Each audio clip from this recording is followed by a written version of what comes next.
பரிசுத்த அலங்காரத்துடனே கர்த்தரை தொழுது கொள்ளுங்கள். பூலோகத்தாரே, நீங்கள் யாவரும் அவருக்கு முன்பாக நடுங்குங்கள். இயேசுவே உம்மை தியானித்தால் உள்ளம் கனியுமே. கண்ணார உம்மை காணுங்கள் பரமானந்தமே.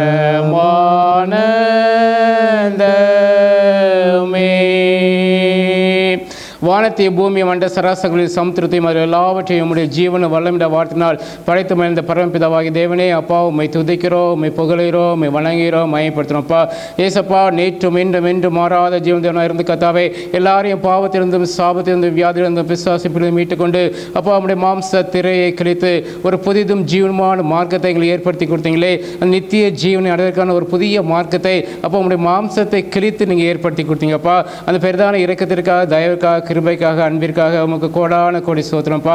எங்களுக்குள் வாழ்கிற அன்பின் பரிசுத்த ஆவியானவரே, அப்பா எங்களோடு கூட ஒவ்வொரு நாளும் கர்த்தாவே நீங்கள் எங்களை உங்களை கரம் பிடித்து நடத்தி கொண்டு வருவீங்களே, அதற்காக உமக்கு கோடான கோடி நன்றி ராஜா.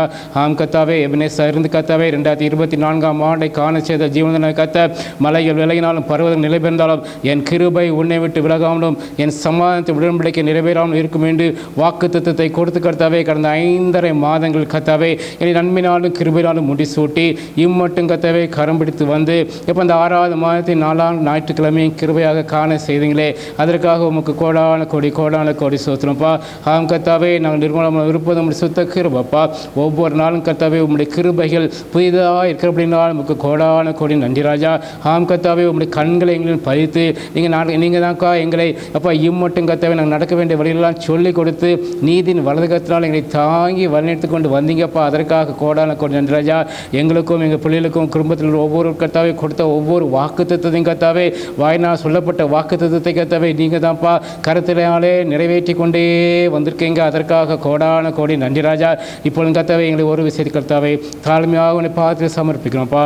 நாங்கள் அறிந்தோ அறியாமலோ தெரியாமலோ உணர்ந்தோ செய்த பாவங்கள் எல்லாவற்றையும் கிருபையாக எங்களுக்கு மன்னித்து உடைய பரிசுத்தரத்தினால் எங்களை கழுவி இயேசு கிறிஸ்துவின் நாமத்தில் தேவன் ஆவியின் கர்த்தாவே ஒரு விஷயம் சுத்திகரிங்க ராஜா. ஆவியானவரை இந்த ஆராதனை முழுவதும் கர்த்தாவே நீங்கள் ஆளுகை செய்யுங்க ராஜா. எங்களை கர்த்தாவே அப்பா நீங்கள் வழி நடத்தி சொல்லுங்க ராஜா. ஆம் கர்த்தாவே அப்பா பாட போகிற பாடல்கள், கேட்க போகிற சத்தியங்கள், வசனங்கள், சாட்சிகள் ஒவ்வொன்றும் கர்த்தாவே எங்களை ஒவ்வொருக்கு பிரயோஜனமாக மாற்றி தாருங்க ராஜா. சகலத்தையும் கர்த்தாவே உங்களுடைய கருத்தில் நாங்கள் கொடுக்கிறோம். துதி கன மகிமை எல்லாவற்றையும் செலுத்துகிறோம் இயேசு கிறிஸ்துவின் நாமத்தில் நல்ல பிதாவே, ஆமென் ஆமென். கர்த்தருடைய நாமத்துக்கு மகிமை உண்டாக. நாம் பாவமாலை 19வது பாவமாலை நாம் பாடுவோம். Him number 19. எவ்வண்ணமாக கர்த்தரை உம்மை வணங்குவே என்ற பாடலை நாம் உற்சாகமாக பாடுவோம். பாவமாலை 19.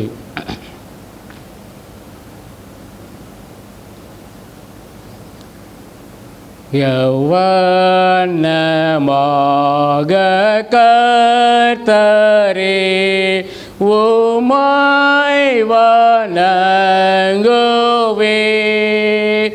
தெய்வீக ஈவாய் பரவே ஈடன தருவே அநேக காணிக்கைகளால் உம் கோபம் மாறுமோ நான் புண்ணிய கிரியை செய்வதால் கடாட்சவை பீரோ பலியின் இரத்தவல்லமாய் பாய்ந்தாலும் பாவத்தை நீ வீழ்த்தி செய்து சொத்தமாய் ரட்சிக்க மாட்டாதே நான்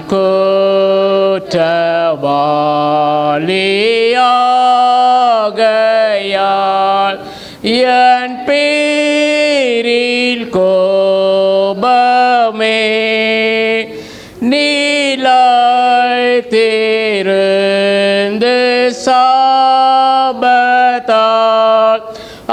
அழிதல் நியாயமே. ஆனால் என் பாவம் சுமந்து இரட்சகர் மரித்தார். சபத்தால் தலை குனிந்து தமாவியை விட்டார். இப்போதும் பரலோகத்தில் வேண்டுதல் செய்கிறார். ஓம் திவ்ய சந்நிதானத்தில்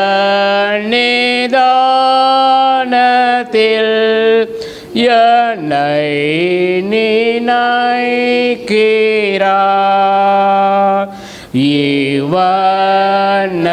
இவண்ணமாக கர்த்தரே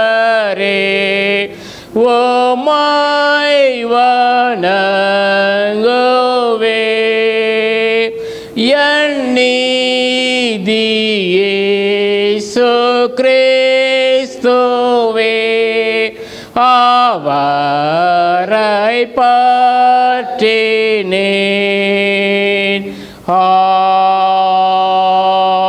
ஆமென். காலை ஆராதனை ஜெபம் ஒழுங்கு. தேவன் ஆவியாக இருக்கிறார், அவரை தொழுகிறவர்கள் ஆவியோடு உண்மையோடும் அவரை தொழுது கொள்ள வேண்டும். இது கர்த்தர் உண்டு பண்ணின நாள், இதில் கலிகூர்ந்து மயில கடவோ. தேவன் ஒளியாக இருக்கிறார், அவர்கள் எவ்வளவேனும் இருள் இல்லை. அவர் ஒளி இருக்கிறது போல நாமும் ஒளியில் நடந்தால் ஒருவோடு ஒருவர் ஐக்கப்பட்டிருப்போம். வடக்குமான இயேசு கிறிஸ்து ரத்தம் சகல பாவம் நீக்கி நம்மை சுத்திகரிக்கும்.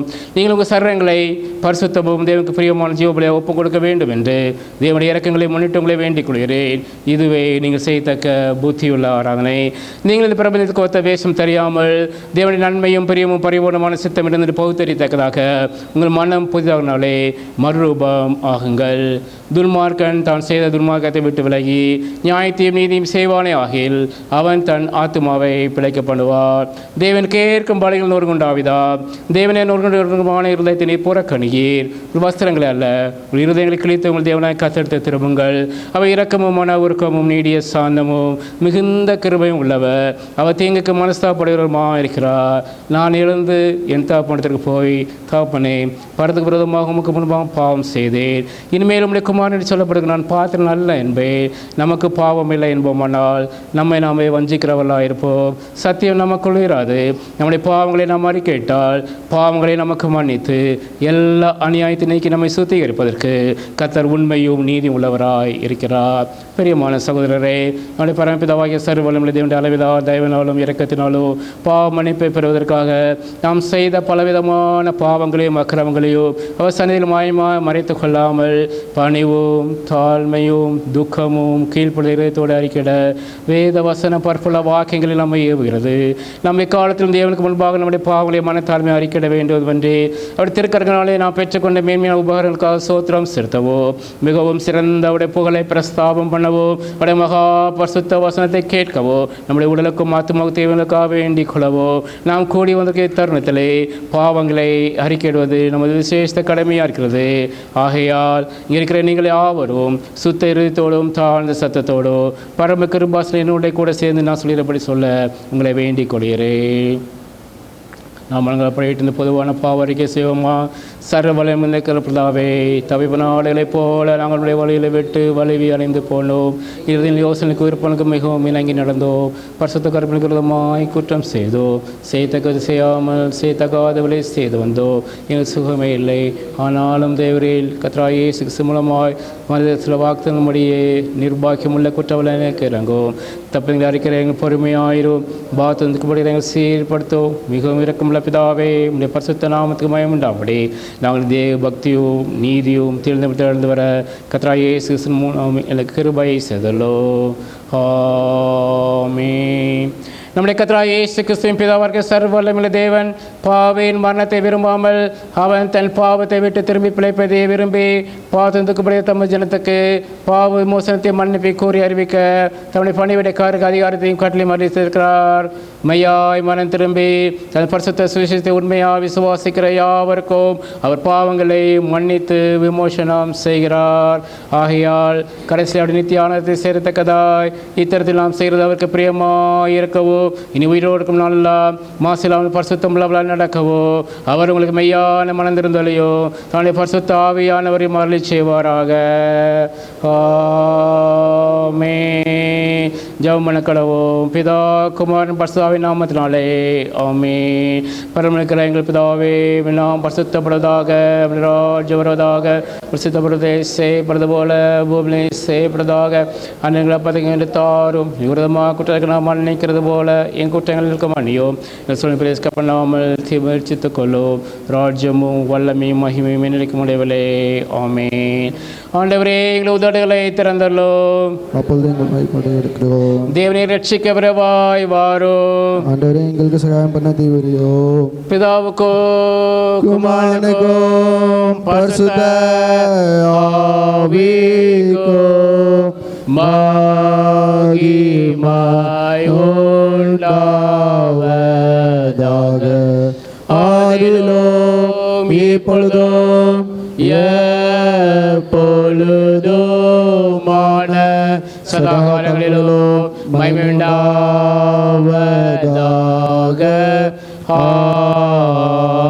ஆமென். கர்த்தரை துதியுங்கள். கர்த்தருடைய நாமம் துதிக்கப்படுவதாக. 95ஆம் சங்கீதத்தின் பாடலாக பாடுவோம். கர்த்தரை விரும்பாய் பாடி சங்கீதம் பல கடவோ வாருங்கள். முன்பாக வந்து சங்கப்படுத்து பாட கடவோ. கர்த்தரே மகாதேவனோ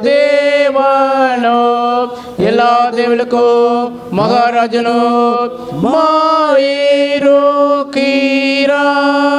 பூமிகையில் இருக்கிறது பரவங்களோ அவருடையவைகள். சமத்துடையது அவரை உண்டாக்கினார். வெட்டாந்தரையோ அவருடைய கரம் உருவாக்கிற்று. நம்ம கர்த்தருக்கு முன்பாக நாம் பணிந்து குனிந்து முழங்கப்பட கடவோ வாருங்கள். அவர் நம்முடைய தேவ நாம் பேசுகிறோங்களோ அவர் கைகளான ஆடுகளுமாமே. இந்த சத்தத்தை கேட்பீர்களாகில் வனல் கூப்பிட போதும் சொல் நடந்தது போல உங்களுக்கு கடின படுத்தாதேயுங்கள். அங்கே என்னை சோதித்து என்னை பரிசு பார்த்து என் கிரியையும் கண்டார்கள். நான் யோசித்து அவளை என்னை வலியுறுத்தல் என்றும் சொல்லி என்று என்ற கோபத்திலே ஆனாயிட்டே. பிதாவுக்கும் குமாரனுக்கும் பரிசுத்த ஆவிக்கும் மகிமை உண்டாவதாக. ஆதியிலும் இப்பொழுதும் எப்பொழுதுமான சதாகாலங்களிலும் மகிமை உண்டாவதாக. ஆமென். மாறி மாறி வாசிப்படியாக குறிக்கப்பட்ட சங்கீதம் 149. Responsive reading is taken from song 149. 149வது சங்கீதத்தை மாறி மாறி வாசிப்போம். அல்லேலூயா. கர்த்தருக்கு புதுப்பாட்டை பாடுங்கள். பரிசுத்த வாழ்வின் சபையிலே அப்படி துதி விளங்குவதாக.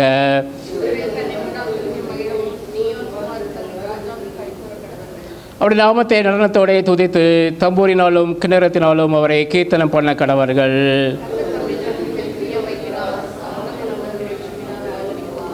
பரிசுத்தவான்கள் மகிமையோடு களிகூர்ந்து தங்கள் படுக்கையின் மேல் கெம்பீரிப்பார்கள். அவருடைய ராஜாக்களை சங்கிலினாலும் அவருடைய மேன் மக்களை இருப்பு விலகினாலும் கட்டவோ, எழுதப்பட்ட நியாய தீர்ப்பை அவர்கள் பேரில் செலுத்தவோ,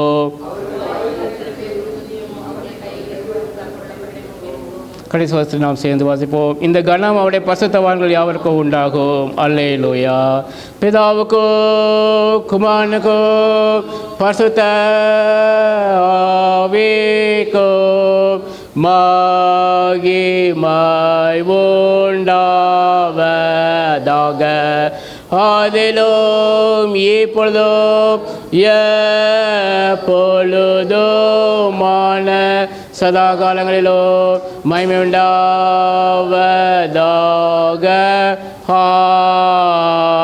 ஆமென். சபையர்க்கோர்வும் இப்போது பாடங்களை வாசிக்க கேட்போம். வாசிக்கும்படியாக குறிக்கப்பட்ட முதலாம் வேத பாடம் தானியேல் தீர்க்கதரிசன புஸ்தகம் 11ஆம் அதிகாரம் 36ஆம் வசனம் முதல் 45ஆம் வசனம் வரை.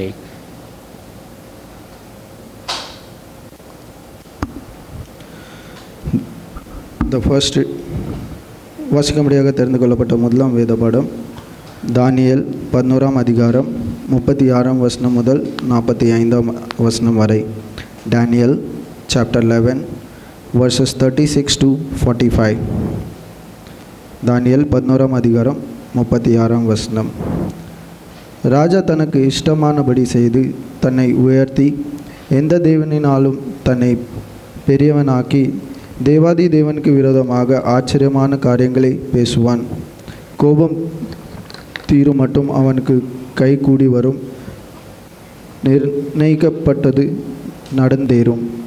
அவன் தன் பிதாக்களின் தேவர்களை மதியாமலும் ஸ்திரீகளின் சிநேகத்தையும் எந்த தேவனையும் மதியாமலும் எல்லாவற்றிற்கும் தன்னை பெரியவனாக்கி அரண்களின் தேவனை தன் ஸ்தானத்திலே கனம் பண்ணி தன் பிதாக்கள் அறியாத ஒரு தேவனை பொன்னினாலும் வெள்ளியினாலும் ரதன்களினாலும் உசிதமான வஸ்துகளினாலும் கனம் பண்ணுவான். அவன் அரணிப்பான கோட்டைகளுக்காகவும் அந்நிய தேவர்க்காகவும் செய்வது என்னவென்றால் அவைகளை மதித்தவர்களுக்கு மகா கனம் உண்டாக்கி அவர்கள் அநேகரை ஆளும்படி செய்து அவர்களுக்கு தேசத்தை கிரதுக்காக பங்கிடுவான். முடிவு காலத்திலோ வென்றால் தெனிரசை ராஜா அவனோடே மூட்டுக்கு நிற்பான். வடதிசை ராஜாவும் ரதங்களோடும் குதிரை வீரர்களோடும் அநேகம் கப்பல்களோடும் சூறை காற்று போல் அவனுக்கு விரோதமாய் வருவான். அவன் தேசங்களுக்குள் பிரவேசித்து அவைகளை கடந்து போவான். அவன் சிங்காரமான தேசத்திலும் வருவான். அப்பொழுது அநேக தேசங்கள் கவிழ்க்கப்படும். ஆனாலும் ஏதோமும் மோவாப்பும் ஆமோன் புத்திரத்தில் பிரதானமானவர்களும் அவன் கைக்கு தப்பி போவார்கள். அவன் தேசங்களின் மேல் தன் கையை நீட்டுவான். எகிப்து தேசம் தப்புவதில்லை. எகிப்தினுடைய பொன்னும் வெள்ளியுமான ஐஸ்வர்யங்களையும் உசிதமான எல்லா வஸ்துக்களையும் ஆண்டு கொள்வான். லிபியாரும் எத்தியோப்பியரும் அவனுக்கு பின் செல்வார்கள். ஆனாலும் கிழக்கிலும் வடக்கிலும் இருந்தவரும் செய்திகள் அவனை கலங்கம் பண்ணும். அப்பொழுது அவன் அநேகரை அழிக்கவும் சங்காரம் பண்ணவும் மகா உக்கிரத்தோடு புறப்பட்டு போய் சமுத்திரங்களுக்கு இடையே உள்ள சிங்காரமான பரிசுத்த பர்வதண்டையிலே தன் அரண்மனை கூடாரங்களை போடுவான். ஆனாலும் அவனுக்கு ஒத்தாசை பண்ணுவாரில் இல்லாமல் அவன் முடிவடைவான். வாசிக்கும்படியாக தெரிந்து கொள்ளப்பட்ட முதலாம் வேத பாடம் வாசித்தாயிட்டு. வாசிமுடைய குறிக்கப்பட்ட 2ஆம் வேதபாடம் ரெவலேஷன் சாப்டர் 16 verses 1 to 21. 16ஆம் அதிகாரம் வசனங்கள் 1-21 முடிய. அப்பொழுது தேவாலயத்திலிருந்து உண்டான ஒரு பெருஞ்சத்தம் அந்த 7 தூதருடனே, நீங்கள் போய் தேவனுடைய கோப கலசங்களை பூமியின் மேல் ஊற்றுங்கள் என்று சொல்ல கேட்டேன். முதலாம் தூதன் போய் தன் கலசத்தில் உள்ளதை பூமியின் மேல் ஊற்றினான். உடனே மிருகத்தின் முத்திரையை தரித்தவர்களும் அதன் சொரூபத்தை வணங்குகிறவர்களும் ஆகிய மனுஷர்களுக்கு பொல்லாத கொடிய புண்ணுண்டாயிற்று. இரண்டாம் தூதன் தன் கலசத்தில் உள்ளதை சமுத்திரத்திலே ஊற்றினான். உடனே அது செத்தவனுடைய இரத்தம் போலாயிற்று. சமுத்திரத்திலுள்ள பிராணிகள் யாவும் மாண்டு போயின. மூன்றாம் தூதன் தன் கலசத்தில் உள்ளதை ஆறுகளிலும் நீரூற்றுகளிலும் ஊற்றினான். உடனே அவைகள் இரத்தமாயின. அப்பொழுது தண்ணீரின் தூதன், இருக்கிறவரும் இருந்தவரும் பரிசுத்தருமாகிய தேவரீர், இப்படி நியாயம் தீர்க்க நீதியுள்ளவராய் இருக்கிறீர். அவர்கள் பரிசுத்தவான்களுடைய இரத்தத்தையும் தீர்க்கதரிசிகளுடைய இரத்தத்தையும் சிந்தினபடியினால் இரத்தத்தையே அவர்களுக்கு குடிக்க கொடுத்தீர். அதற்கு பாத்திரராயிருக்கிறார்கள் என்று சொல்ல கேட்டேன். பலிபீடத்திலிருந்து வேறொருவன், ஆம், சர்வ வல்லமையுள்ள தேவனாகிய கர்த்தாவே, உம்முடைய நியாய தீர்ப்புகள் சத்தியமும் நீதியுமானவைகள் என்று சொல்ல கேட்டேன்.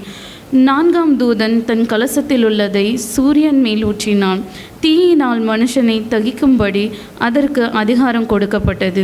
அப்பொழுது மனுஷர்கள் மிகுந்த உஷ்ணத்தினாலே தகிக்கப்பட்டு இந்த வாதைகளை செய்ய அதிகாரமுள்ள தேவனுடைய நாமத்தை தூஷித்தார்களே அல்லாமல் அவரை மகிமைப்படுத்த மனம் திரும்பவில்லை.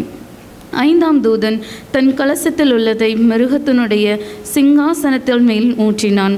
அப்பொழுது அதன் ராஜ்யம் இருளடைந்தது. அவர்கள் வருத்தத்தினாலே தங்கள் நாவுகளை கடிந்து கொண்டு தங்கள் வருத்தங்களாலும் தங்கள் புண்களாலும் பரலோகத்தின் தேவனை தூஷித்தார்களே அல்லாமல் தங்கள் கிரியைகளை விட்டு மனம் திரும்பவில்லை. ஆறாம் தூதன் தன் கலசத்தில் உள்ளதை ஐப்ராத் என்னும் பெரிய நதியின் மேல் ஊற்றினான்.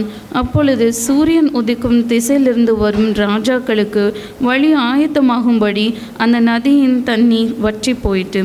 அப்பொழுது வலு சர்ப்பத்தின் வாயிலும் மிருகத்தின் வாயிலும் கள்ள தீர்க்கதரிசின் வாயிலுமிருந்து தவளைகளுக்கு ஒப்பான 3 அசுத்த ஆவிகளை புறப்பட்டு வர கண்டேன். அவைகள் அற்புதங்களை செய்கிற பிசாசுகளின் ஆவிகளே. அவைகளை பூலோகம் மெங்குமுள்ள ராஜாக்களை சர்வ வல்லமையுள்ள தேவனுடைய மகா நாளில் நடக்கும் யுத்தத்திற்கு கூட்டி சேர்க்கும்படி புறப்பட்டு போகிறது. இதோ திருடனை போல வருகிறேன். தன் மானம் காணப்படத்தக்கதாக நிர்வாணமாய் நடவாதபடிக்கு விழித்து கொண்டு தன் வஸ்திரங்களை காத்து கொள்ளுகிறவன் பாக்கியவான். அப்பொழுது எபிரேய பாஷையிலே அர்மகெத்தோன் என்னப்பட்ட இடத்திலே அவர்களை கூட்டி சேர்த்தான். ஏழாம் தூதன் தன் கலசத்தில் உள்ளதை ஆகாயத்தில் ஊற்றினான். அப்பொழுது பரலோகத்தின் ஆலயத்தில் உள்ள சிங்காசனத்திலிருந்து ஆயிற்று என்று சொல்லிய பெருசத்தம் பிறந்தது. சத்தங்களும் இடிமுழக்கங்களும் மின்னல்களும் உண்டாயின. பூமி மிகவும் அதிர்ந்தது. பூமியின் மேல் மனுஷர்கள் உண்டான நான் முதற்கொண்டு அப்படிப்பட்ட பெரிய அதிர்ச்சியுண்டானதில்லை. அப்பொழுது மகா நகரம் 3 பங்காக பிரிக்கப்பட்டது. புறஜாதிகளுடைய பட்டணங்கள் விழுந்தன. மகா பாபிலோனுக்கு தேவனுடைய உக்கிரமான கோபாக்கினையாகிய மதுவுள்ள பாத்திரத்தை கொடுக்கும்படி அது அவர்களுக்கு முன்பாக நினைப்பூட்டப்பட்டது. தீவுகள் யாவும் அகன்று போயின. பர்வதங்கள் காணப்படாமற் போயின. தாளந்து நிறையான பெரிய கல்மலையும் வானத்திலிருந்து மனுஷர் மேல் விழுந்தது. அந்த கல்மலையினால் உண்டான வாதை நிமித்தம் மனுஷர்கள் தேவனை தூஷித்தார்கள். அந்த வாதை மகா கொடியதாக இருந்தது. வாசிக்கும்படியாக கொடுக்கப்பட்ட 2ஆம் வேதபாடம் வாசித்தாயிற்று. ஆமென். நாம் எழுதி சங்கீதம் 100 மாறி மாறி வாசிப்போம். 100ஆம் சங்கீதத்தை மாறி மாறி வாசிப்போம். பூமியின் குடிகளே எல்லாரும் கத்தரை கம்பீரமாய் பாடுங்கள், மகிழ்ச்சியோடே கத்தருக்கு ஆராதனை செய்து ஆனந்த சத்தத்தோடே அவர் சந்நிதி முன் வாருங்கள். கர்த்தரை தேவன் என்று அறியுங்கள், நாமல்ல அவரை நம்மை உண்டாக்கினார், நாம் அவருடைய ஜனங்களும் அவர் மீச்சலின் ஆடுமாய் இருக்கிறோம். அவர் வாசல் துதியோடும் மற்பிரகாரங்கள் புகழ்ச்சியோடு பிரவேசித்து அவரை துதித்து அவருடைய நாமத்தை சோஸ்திரியுங்கள். கர்த்தர் நல்லவர், அவருடைய கிருபை நினைக்கும், அவருடைய உண்மை தலைமுறை தலைமுறைக்கும் உள்ளது. பிதாவுக்கோ குமாரனுக்கோ பரிசுத்த ஆவிக்கோ மகிமை உண்டாவதாக. ஆதியிலும் இப்பொழுதும் எப்பொழுதுமான சதா காலங்களிலும் மகிமை உண்டாவதாக. ஆமென். அப்போஸ்தலர் விசுவாச பிரமாணத்தை நாம் செய்து அறிக்கை செய்வோம். வானத்தை பூமி படைத்த சர்வவல்லமையுள்ள பிதாவாகிய தேவனை விசுவாசிக்கிறேன். அவருடைய ஒரே குமாரனாகிய நம் நாதர் இயேசு கிறிஸ்துவை விசுவாசிக்கிறேன். அவர் பரிசுத்த ஆவியானவராலே கனிவுத்தந்தார் பதின்பாதி காலத்தில் பாடுபட்டு சில்லாரிண்டு மறித்து அடக்கமப்பட்டு பாதாத்திறங்கினார். 3 நாள் மருத்துவ எழுந்திருந்தார். பறந்து கேறி சர்வவல்லமையுள்ள பிதாவாகிய தேவனை வலதுபாசி வீற்றிருக்கிறார். அவருடைய உயிரோடு மருத்துவ நியாயத்திற்கு வருவார். பரிசுத்த ஆவியானவரை விசுவாசிக்கிறேன். பொதுவாக சபையும் பசமுடைய ஐக்கியமும் பாவமன்னிப்பும் சர்வத்திலும் நித்திய ஜீவனை விசுவாசிக்கிறேன். ஆமென். கர்த்தர் இருப்பாராக. ஜெபம் பண்ண கடவோம். கர்த்தாவே எங்களுக்கு இறங்கும். கிறிஸ்துவே எங்களுக்கு இறங்கும். கர்த்தாவே எங்களுக்கு இறங்கும். பரமளிக்கிற எங்கள் பிதாவே, நாம் பரிசுத்தப்படுவதாக, ராஜ்யம் வருவதாக, சுத்தப்படுவதை செய்யப்படுவது போல பூமியை செய்யப்படுவதாக. அன்னைய பதவிகளுக்கு தாரும் விரதமாக குற்றங்களை மன்னிக்கிறது போல குற்றங்களுக்கு மன்னியோ. சொல்லி பிரவேசிக்கப்படாமல் தீமுறைச்சித்துக் கொள்ளோ. ஆமென். கர்த்தாவே உம்முடைய இரக்கத்தை எங்களுக்கு காண்பியோ. ரட்சிப்பை எங்களுக்கு அருளிச்சியோ. உம்முடைய பணிவிடைக்காரருக்கு நீதியை தரிப்பியோ. தெரிந்து கொண்ட ஜனத்தை சந்தோஷப்படுத்தோ. கர்த்தாவே உம்முடைய ஜனத்தை ரட்சியோ. உம்முடைய சுந்தரத்தை ஆசீர்வதியோ. கர்த்தாவே எங்கள் காலத்தில் சமாதானத்தை கட்டளையிடோ. தேவரீர் இல்லாமல் எங்கள் குத்தம் சொல்வதில்லை. பராபரனே எங்கள் இருதயங்களை சுத்திகரியோ. உம்முடைய பரிசுத்த ஆவியானவரே எங்களை எடுத்துக்கொள்ளார். திருத்துவ திருநாளுக்கு பின்னோரும் 4ஆம் ஞாயிறின் சுருக்க ஜெபம்.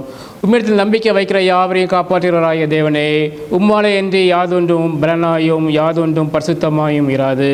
பரமபிதாவாகிய தேவரீர் எங்களை ஆளுகிறவரும் வழிநடத்துகிறவருமாயிருப்பதனால் நாங்கள் கடைசியில் நித்தியமானவைகளை இழந்து போகாதபடிக்கு அநித்தியமானவைகளை கடந்து செல்ல கர்த்தராகிய இயேசு நிமித்தம் உம்முடைய இரக்கத்தின் மென்மேலும் எங்களுக்கு கட்டளையிட்டர்லோ.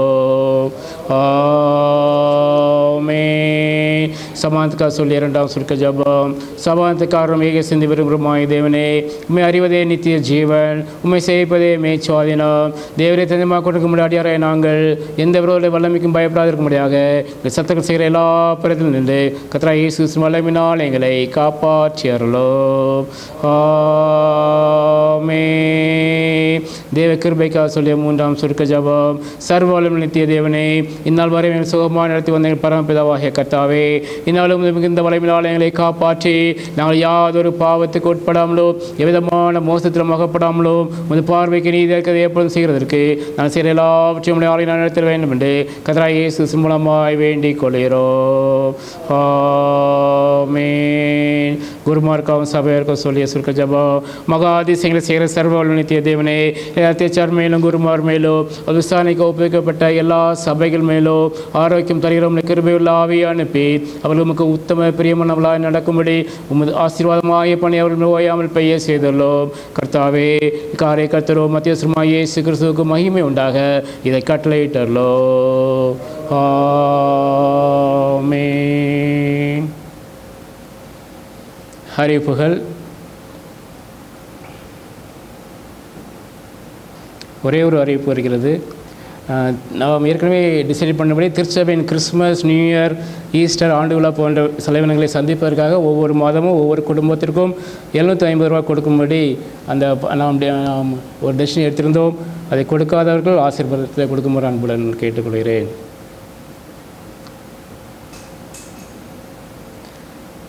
சாட்சிய நேரம்.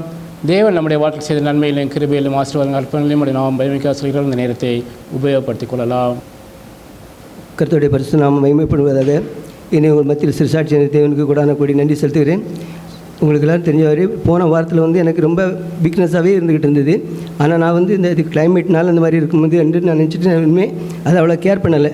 கேர் பண்ணாமல் நான் வண்டி ஓட்டிக்கிட்டே இருந்தேன். ஆனால் வெள்ளிக்கிழமை வந்து நான் வண்டிக்கு போயிருக்கும்போது என்னால் வண்டி ஓட்டவே முடியாமல் நான் வந்துக்கிட்டு இருந்தேன். ரோட்டில் வந்துக்கிட்டு இருக்கும்போதே ஒரு 2 மணி 2:30 மணி இருக்கும். எப்போ நான் போகிற டாக்டர்கிட்ட ஃபோன் பண்ணி கேட்டேன், இப்படி நீங்கள் கிளினிக்கில் இருக்கல வீட்டில் இருக்கலான்ட்டு. இல்லை நான் கிளினிக்கில் தான் இருக்கிறேன் வா அப்படின்னாங்க. அங்கே போய் பார்த்தா அவங்க சொன்னாங்க, ரொம்ப எனக்கு கொஞ்சம் பலவீனமாக இருக்குது, நான் டேப்லெட் தரேன் சரியாயிரும், ஒன்றும் செய்யாது அப்படின்ட்டாங்க. நான் வாங்கிட்டு போய் நைட்டு சாப்பிட்டு படுத்தா இப்போ காலையில் பார்த்தா ஃபுல் மோசமாயிட்டு, நைட்டுக்குள்ளே ஆரம்பிச்சிட்டு ரொம்ப மோசம் போக ஆரம்பிச்சிது. மோசம் போனோடனே என்னால் தாங்க முடியல. அப்போ நான் பிறகு காலையில் அவங்க ஃபோன் பண்ணேன், இப்படி நீங்கள் நேற்று கொடுத்த டேப்லெட்டில் வந்து எனக்கு ரொம்ப மோசம் போயிட்டுது, நீங்கள் இது பண்ண முடியுமான்னு. அப்போ நீ வா, நாளைக்கு வேறு மாத்திரை அப்படின்னாங்க. பிறகு சனிக்கிழமை காலையில் மத்தியானம் போல் போயிட்டு மாத்திரை நான் வாங்கிட்டு வந்தாலும் எனக்கு வந்து இது சரியான ஒரு இது இல்லை. அந்த மோசம் பண்ணி இருந்தது, ஆனால் பலவீனமாக தான் ரொம்ப பலவீனம் இருந்தது. அப்படி ராத்திரி படுத்துருக்கும்போது ரொம்ப வயிறு வலிக்க ஆரம்பிச்சது. எனக்கு வயிறு வலிக்கும் போது தான் எனக்கு இந்த மாதிரி இதாகிடுது. ஏன்னா இந்த எனக்கு முன்னால் ஒரு நேரம் இப்படி 1975 சின்ன வயசுலேயே மஞ்சள் காலம் வந்துருந்தது. அந்த மஞ்சள் காலம் வந்திருக்கும்போது இதெல்லாமும் சாப்பிடணும்னு தோணும். ஆனால் போய் சாப்பிட்றதுக்கு வாங்குவேன், அப்படி வாயில் வச்சோடனே அப்படி கொமிட்டிக்கிட்டு ஒரு மாதிரி வரும், சாப்பிட முடியாது. அதே மாதிரி தான் இது 2 நாளாக இந்த மஞ்சள் காலம் இருக்கும்போது இருந்தது எனக்கு. அப்போ நான் உடனே நினச்சேன், எனக்கு இந்த மஞ்சள் காமலை தான் நம்ம இது இதாகிட்டு அப்படின்னு நினச்சி நான் உடனே ராத்திரி எனக்கு தெரிஞ்ச ஒரு ஆட்டோக்காரனுக்கு ஃபோன் பண்ணேன், அங்கே மராட்டிக்காரங்க. அவனுக்கு ஃபோன் பண்ணேன், இந்த மாதிரி எனக்கு இது இருக்குது, இங்கே அதாவது மஞ்சள் காமலைக்கு மருந்து கொடுக்குறேன் இருக்காங்கன்ட்டு. அவன் சொன்னாமா இருக்கிறாங்க, தெரிஞ்சவங்க இருக்காங்க, மஞ்சள் காமலை இருந்தால் மட்டும் தான் மருந்து கொடுப்பாங்க, இல்லை கொடுக்க மாட்டாங்கன்னு. அப்போ நான் போன வாரம் காலையிலே 6 மணிக்கு போனவுடனே அவங்க மஞ்சள் காமலை இருக்குன்னு மருந்து கொடுத்தாங்க. மருந்து கொடுத்து அன்றைக்கி சாப்பிட்டதுக்கப்புறம் அன்றைக்கி ஃபுல்லாக வாய்க்கு ரொம்ப கஷ்டப்பது, எதுவும் சாப்பிட முடியாமல் இருந்தது.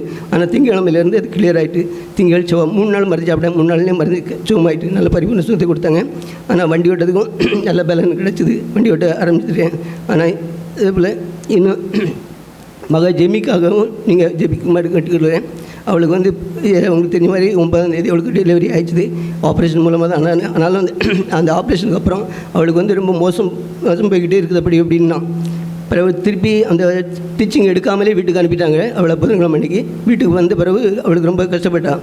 பிறகு திங்கக்கிழமை செவ்வாய்க்கிழமை வந்து ஸ்டிச்சிங் எடுக்க ஆஸ்பத்திரிக்கு போயிருக்கும்போது பார்த்துட்டு அந்த பையனையும் கூட்டி போயிருந்தான். பையனை பார்த்துட்டு உங்களுக்கு ரொம்ப ஜாயின்டிஸ் இருக்குது, நீங்கள் உடனே இப்போமே நீங்கள் கண்ணாடி பீட்டில் வைக்கணும் அப்படின்ட்டாங்களாம். அதனால் சரி அவள் எனக்கு ஃபோன் பண்ணி சொன்னான், எப்போ அப்படி நாங்கள் வந்தோம் அங்கே பார்த்ததில் ஆக்சுவலி வந்து 11 பாயிண்ட் நம்ம தான் இருக்கணுமா, ஆனால் இவனுக்கு 18 பாயிண்ட் இருக்குப்பா, அதனால் கண்ணாடி பாக்ஸில் வைக்க சொல்லியிருக்காங்க அப்படின்னு சொன்னான். நான் உடனே பிரதருக்கு தான் ஃபோன் பண்ணேன், பிரதர் இந்த மாதிரி ஜெமி ஃபோன் பண்ணியிருக்கிறான், நீங்கள் அதுக்கு அவன் ஜோம் பண்ணிக்கங்கன்ட்டு. அது 2-3 நாளாக அப்படி அந்த மாதிரி வந்து குறைஞ்சிச்சு, மஞ்சள் காலம் குறைஞ்சி 11 பாயிண்ட் வரைக்கும் வந்தது.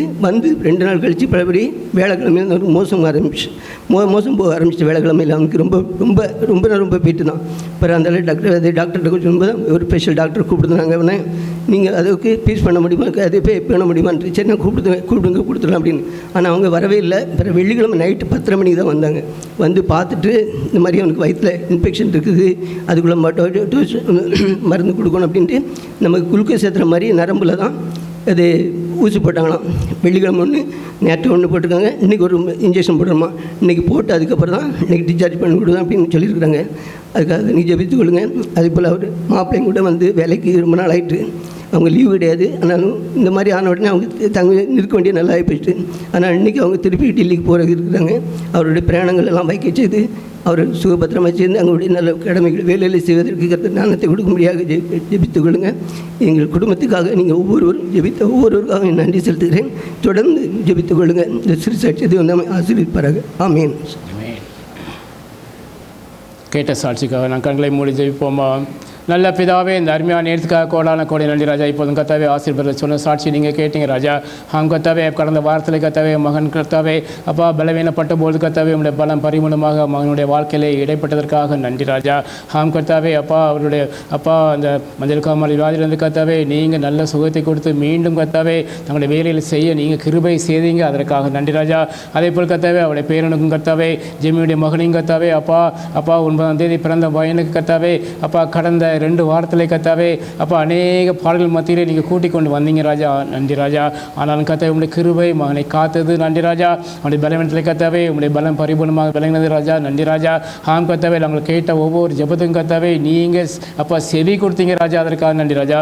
ஆம் கத்தாவே இப்பொழுது கத்தாவே அப்பா இன்னும் பரிபூர்ண சுகத்தை பிள்ளைகளுக்கு கொடுத்து கத்தாவே அப்பா வீட்டுக்கு கடன் செலவு நீங்கள் கிருபை தாங்க. ஜெபியுடைய கணவனுக்காக ஜெபிக்கணும் கத்தாவே. ஏபிளும் கத்தாவே அப்பா இன்று கத்தாவே டெல்லிக்கு புறப்பட இருக்கிறாங்க. உங்களுடைய கிருபை மகனோடு கூட இருக்கட்டும்ப்பா. பிரயாண பாதுகாப்பில் நீங்கள் கட்டளையிடுங்க. போக்கிற படத்தில் பாதுகாத்து கொடுங்கப்பா. நல்ல செயலை கேட்க எங்களுக்கு கிருபை தாங்கப்பா. சகலத்தையும் கத்தாவே உங்களுடைய கருத்தில் கொடுக்கிறோம்ப்பா. ஆசீர்வாத குடும்பத்தையும் கத்தாவே உங்களுடைய கருத்தில் நாங்கள் கொடுத்து ஒரு விஷயம் ஜெபிக்கிறோம். எல்லாவற்றையும் கத்தாவே நீங்கள் எங்களுக்காக நடத்தி தருவதற்காக நன்றி.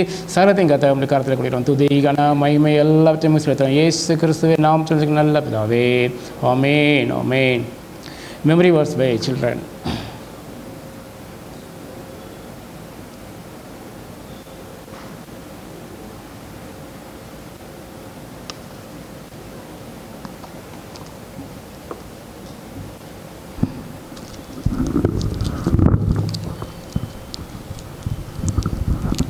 Under you, good one.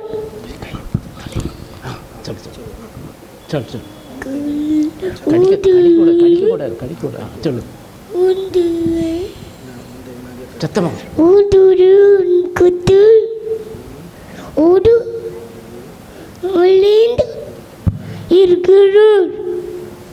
குத்தூர் இவரு இசைக்கிறார் இருக்கிறார் தொண்டு இருக்கணும் கடலில் ஆவேன். ஆமென். அதுக்குமா Blessed are those who you choose and live near in your courts. Psalms chapter 65 verses 4. Amen. Amen.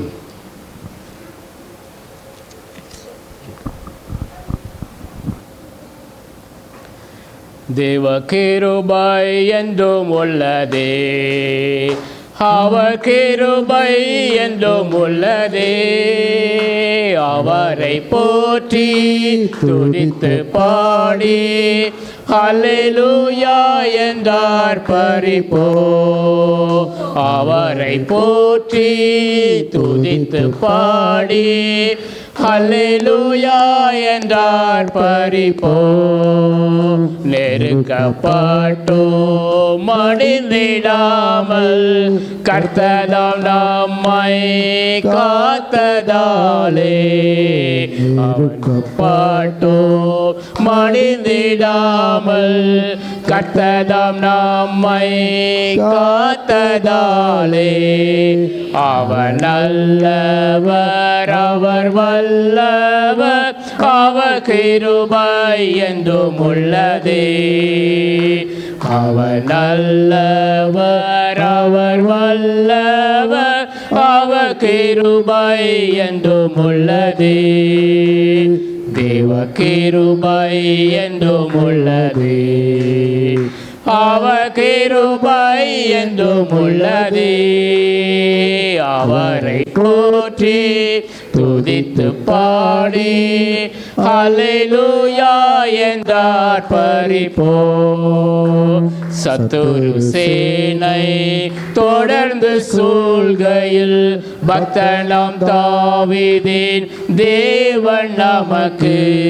சத்துரு சேனை தொடர்ந்து சூழ்கையில் பக்தனாம் தாவீதின் தேவன் நமக்கு. முன் சென்றாரே அவர் நல்லவர் அவர் கிருபை என்றும் உள்ளதே. முன் சென்றாரே அவர் நல்லவர் அவர் கிருபை என்றும் உள்ளதே. தேவ கிருபை என்றும் உள்ளதே, அவர் கிருபை என்றும் உள்ளதே. அவரை போற்றி துதித்து பாடி ஹல்லேலூயா என்றார் பரிபோ. அக்கினி சோதனை பட்சிக்க வந்தோ முச்சடி தன்னில் தோன்றிய தேவன். அக்கினி சோதனை பட்சிக்க வந்தோ முச்சடி தன்னில் தோன்றிய தேவன். பாதுகாத்தாரே அவன் நல்லவர், அவர் கிருபை என்றும் உள்ளதே. பாதுகாத்தாரே அவன் நல்லவர், அவர் கிருபை என்றும் உள்ளதே. தேவ கிருபை என்றும் உள்ளதே. அவர் கிருபை என்றும் உள்ளதே. அவரை போற்றி துதித்து பாடி ஹல்லேலூயா என்றார் பரிபோ. காரிருள் போன்ற கஷ்டங்கள் வந்தோ பாரினில் அவதான் பாதையில் ஒளியா. காரிருள் போன்ற கஷ்டங்கள் வந்தோ பாரினில் அவர் என் பாதையில் ஒளியாய். என்னை நடத்தினார் அவர் நல்லவர், அவர் கிருபை என்றும் உள்ளதே. என்னை நடத்தினார் அவர் நல்லவர், அவர் கிருபை என்றும் உள்ளதே. தேவ கிருபை என்றும் உள்ளதே. அவர் கிருபை என்றும் உள்ளதே. அவரை போற்றி துதித்து பாடி ஹல்லேலூயா என்றார் பரிபோ. வெள்ளம் போல் நிந்தை மேற்கொள்ள வந்தோ வீரநெகேமியா ஆவியை அளித்தே. வெள்ளம் போல் நிந்தை மேற்கொள்ள வந்தோ வீரநெகேமியா ஆவியை அளித்தே. திட நம்பிக்கை தைரியம் ஈந்தாரே, அவர் கிருபை என்றும் உள்ளதே. திட நம்பிக்கை தைரியம் ஈந்தாரே, அவர் கிருபை என்றும் உள்ளதே.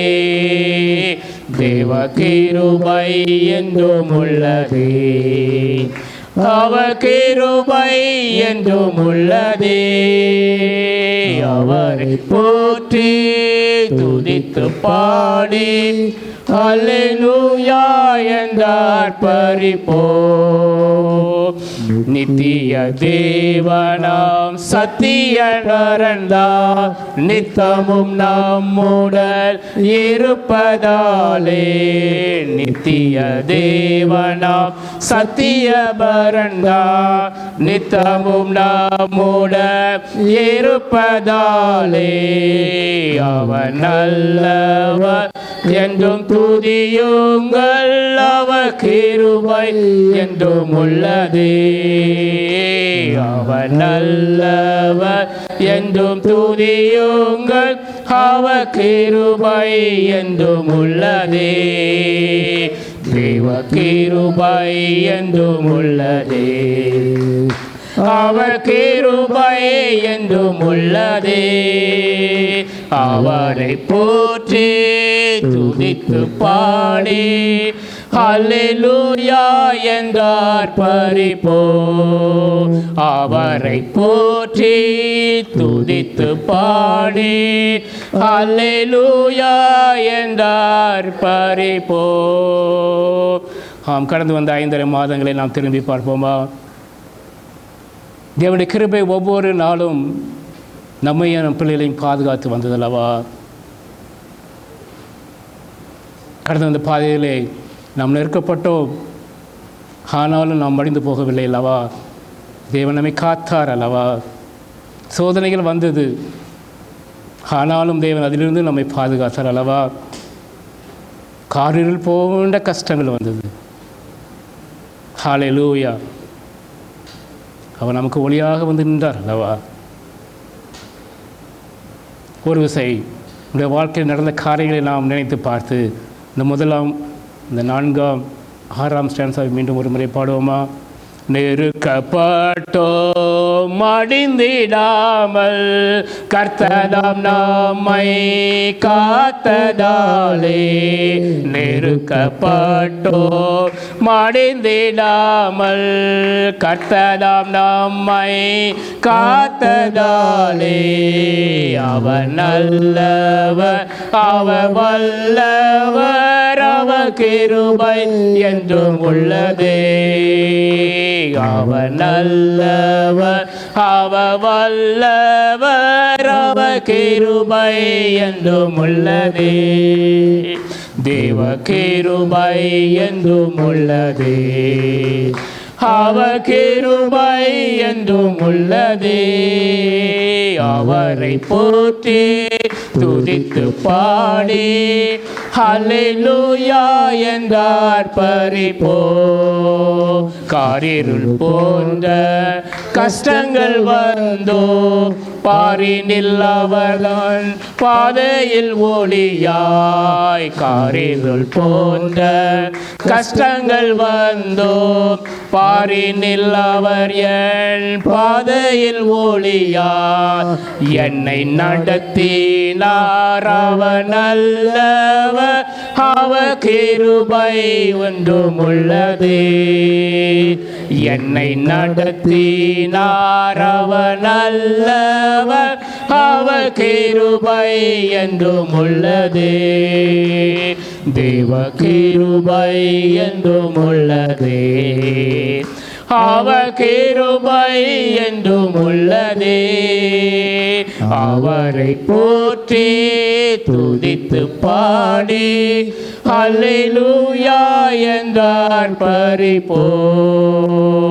நித்திய தேவனாம் சத்திய பரந்தார் நித்தமும் நம்முடன் இருப்பதாலே, நித்திய தேவனாம் சத்திய பரந்தார் நித்தமும் நம்முடன் இருப்பதாலே, அவர் நல்லவர் அவர் உள்ளவர் அவர் கிருபை என்றும் உள்ளதே, அவர் நல்லவர் என்றும் துதியுங்கள் அவர் கிருபை என்றும் உள்ளதே, தேவ கிருபை என்றும் உள்ளதே, அவர் கிருபை என்றும் உள்ளதே, அவரை போற்றி துதித்து பாடி ஹல்லேலூயா என்றார் பரிபோ.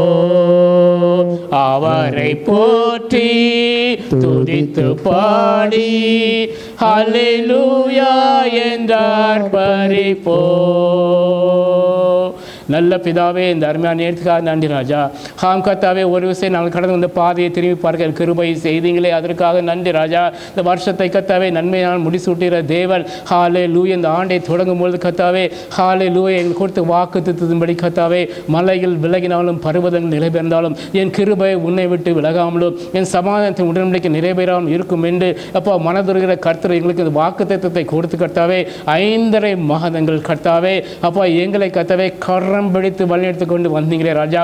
ஒவ்வொரு நாளும் கர்த்தாவே உம்முடைய கிருபை தான்ப்பா எங்களை தாங்கினது, உம்முடைய கிருபை தான்ப்பா எங்கள் பிள்ளைகளை கர்த்தாவே வழி நடத்தினது ராஜா. நாங்கள் போக்கிலும் வரத்திலும் கர்த்தாவே உம்முடைய கரந்தாப்பா எங்களை நடத்தி கொண்டு வந்தது ராஜா. ஆம் கர்த்தாவே, எத்தனையோ முறைகளை கர்த்தாவே அநேக மெடிக்கல் ரிப்போர்ட்டை பார்த்து கர்த்தாவே அப்பா நாங்கள் கலங்கின நேரங்கள் உண்டு. ஆம் கர்த்தாவே அப்பா ஹாஸ்பிட்டலை கர்த்தாவே அப்பா அட்மிட் பண்ணப்பட்ட அப்பா பிள்ளைகளை கர்த்தாவே அப்பா குறித்து டாக்டர் சொல்லும்போது கர்த்தாவே நீங்கள் கர்த்தாவே எங்களோடு கூட இருந்து கர்த்தாவே நீங்கள் எங்களுக்கு முன் சென்றபடியினால் ஹல்லேலூயா உம்முடைய கரத்தினால் கர்த்தாவே அப்பா நீங்கள் எங்களை மறைத்தபடியினால் கர்த்தாவே உம்முடைய கிருபை எப்பொழுது எங்களோடு இருந்தபடினால் கர்த்தாவே வாயினால் சொல்லப்பட்ட அந்த வாக்குத்தத்தத்தை கர்த்தாவே எங்களுடைய வாழ்க்கையில கர்த்தாவே நீங்கள் நிறைவேற்றி கொண்டு வருகிறபடினால் கர்த்தாவே நாங்கள் கர்த்தாவே இன்று உயிரோடு நிற்கிறோம் ராஜா. அதற்காக உமக்கு கோடான கோடி நன்றி ராஜா. கர்த்தாவே அப்பா எத்தனை நாவுகள் இருந்தாலும் கர்த்தாவே அப்போ உண்மை போற்றி போக முடியாது ராஜா. உம்முடைய கிருபை தான்ப்பா எங்களை ஒவ்வொரு நாளும் தங்குதப்பா. உங்களுடைய கிருபை நேற்றும் இன்றும் என்றும் மாறாத கிருபையாக இருக்குப்பா. இந்த ஆண்டில் விசேஷமாக கர்த்தாவே அந்த கிருபையை குறித்து தான்ப்பா நீங்கள் எங்களோடு கூட உடன்படிக்கை செய்திருங்கப்பா. மலைகள் கூட விலகலாம், ஹல்லேலூயா, பர்வதங்கள் நிலைபெறந்து போகலாம், ஆனால் என்னுடைய கிருபை உன்னை விட்டு விலகாமலும் நான் உன்னோடு கூட பண்ண சமாதான உடன்படிக்கை நிலைபெறாமல் இருக்கும் என்று சொன்ன ஜீவனுள்ள தேவன் எங்களை மட்டும் கர்த்தாவை நடத்தி கொண்டு வந்தீங்க. அதற்காக கோடான கூட நன்றி ராஜா. அப்போ அடுத்த 30 நிமிடம் கர்த்தாவை நம்முடைய கருத்தில் நாங்கள் கொடுக்கணும் ராஜா. ஆவியானவரை எங்களோடு கூட ஈடுபடுங்கப்பா. கர்த்தாவுடைய வருகையை குறித்து கர்த்தாவே நீங்கள் கர்த்தாவே அந்த வெளிப்படுத்தும் விசேஷம் 15-16 அதிகாரத்தை குறித்து நீங்கள் எங்களோடு கூட என்ன இடைப்பட போகிறீங்களோ அந்த ஜீவன வல்லமையில வார்த்தைகள் அடையாளம் மறுத்து நீங்கள் வல்லமையை வெளிப்படுங்கப்பா. துதி கனமை எல்லாவற்றையும் செலுத்துகிறோம் இயேசு கிறிஸ்துவின் நாமத்தில் நல்ல பிதாவே, ஆமென். ஆமென். நாம் வெளிப்படுத்தும் விசேஷம் 15 அதிகாரங்களை குறித்து எல்லாம் சிறிது நேரம் தியானிக்க அதற்கு ஆதாரமாக அதுக்கு தலைப்பாக தேவன் என்ன கொடுத்தார் என்றால் சாட்சியின் கூடாரமாகிய ஆலயம் மற்றும் தேவனுடைய கோபாக்கினையால் நிறைந்த 7 பொற்கலசங்களின் தீர்ப்பு. The temple of the tabernacle of the testimony and the 7 bowls judgment என்பதை குறித்து நாம் சற்று ஆழமாக இதில் நாம் ரெவல்யூஷன் 15 அதிகாரம் 16 அதிகாரத்தை வைத்து நாம் தியானம் செய்வோம். அதற்கு ஆதாரமாக வெளிப்படுத்தும் விசேஷம் 15 அதிகாரம் 4 முதல் 7 வசனங்களை எடுத்து வைத்துக் கொள்ளுங்கள். Revelation chapter 15 verse 4-7 and 16 verse 17. கர்த்தாவே, யார் உமக்கு பயப்படாமலும் உமது நாமத்தை மகிமைப்படுத்தாமலும் இருக்கலாம்? தேவரின் ஒருவரே பரிசுத்தர். எல்லா ஜாதிகளும் வந்து உமக்கு முன்பாக தொழுது கொள்வார்கள். உமது நீதியான செயல்கள் வெளியரங்கமாயின என்றார்கள். இவைகளுக்கு பின்பு நான் பார்த்தபோது இதோ பரலோகத்திலே சாட்சியின் கூடாரமாகிய ஆலயம் திறக்கப்பட்டது. அந்த ஆலயத்திலிருந்து 7 வாதைகளுடைய 7 தூதர்களும் சுத்தமும் பிரகாசமுள்ள மெல்லிய வஸ்திரம் தரித்து மார்பருகே பொற்கச்சைகளை கட்டி கொண்டு புறப்பட்டார்கள். அப்பொழுது அந்த 4 ஜீவன்கள் ஒன்று சதா காலங்களில் உயிரோடு இருக்கிற தேவனுடைய கோபாக்கினையால் நிறைந்த பொற்கலசங்கள் 7ஐயும் அந்த 7 தூதர்களுக்கு கொடுத்தது. 16 அதிகாரத்தின் கடைசியில் 17 வசனத்தில் இவ்வாறு பார்க்கிறோம். அந்த 7ஆம் தூதன் தன் கலசத்தில் உள்ளதை ஆகாயத்திலே ஊற்றினான். அப்பொழுது பரலோகத்தின் ஆலயத்தில் உள்ள சிங்காசனத்திலிருந்து ஆயிற்று என்று சொல்லிய பெரும் சத்தம் பிறந்தது. ஒரு நிமிடம் கண்களை மூடுமா. நல்ல பிதாவே, இந்த அருமையான நேரத்துக்காக நன்றி ராஜா. மீண்டும் ஒரு இசை கர்த்தாவே எங்களை அப்பா உம்முடைய வருகையை குறித்து கர்த்தாவே தியானிக்க ஒரு தருணத்தை ஏற்படுத்தி கொடுத்தீங்க. அதற்காக நன்றி ராஜா.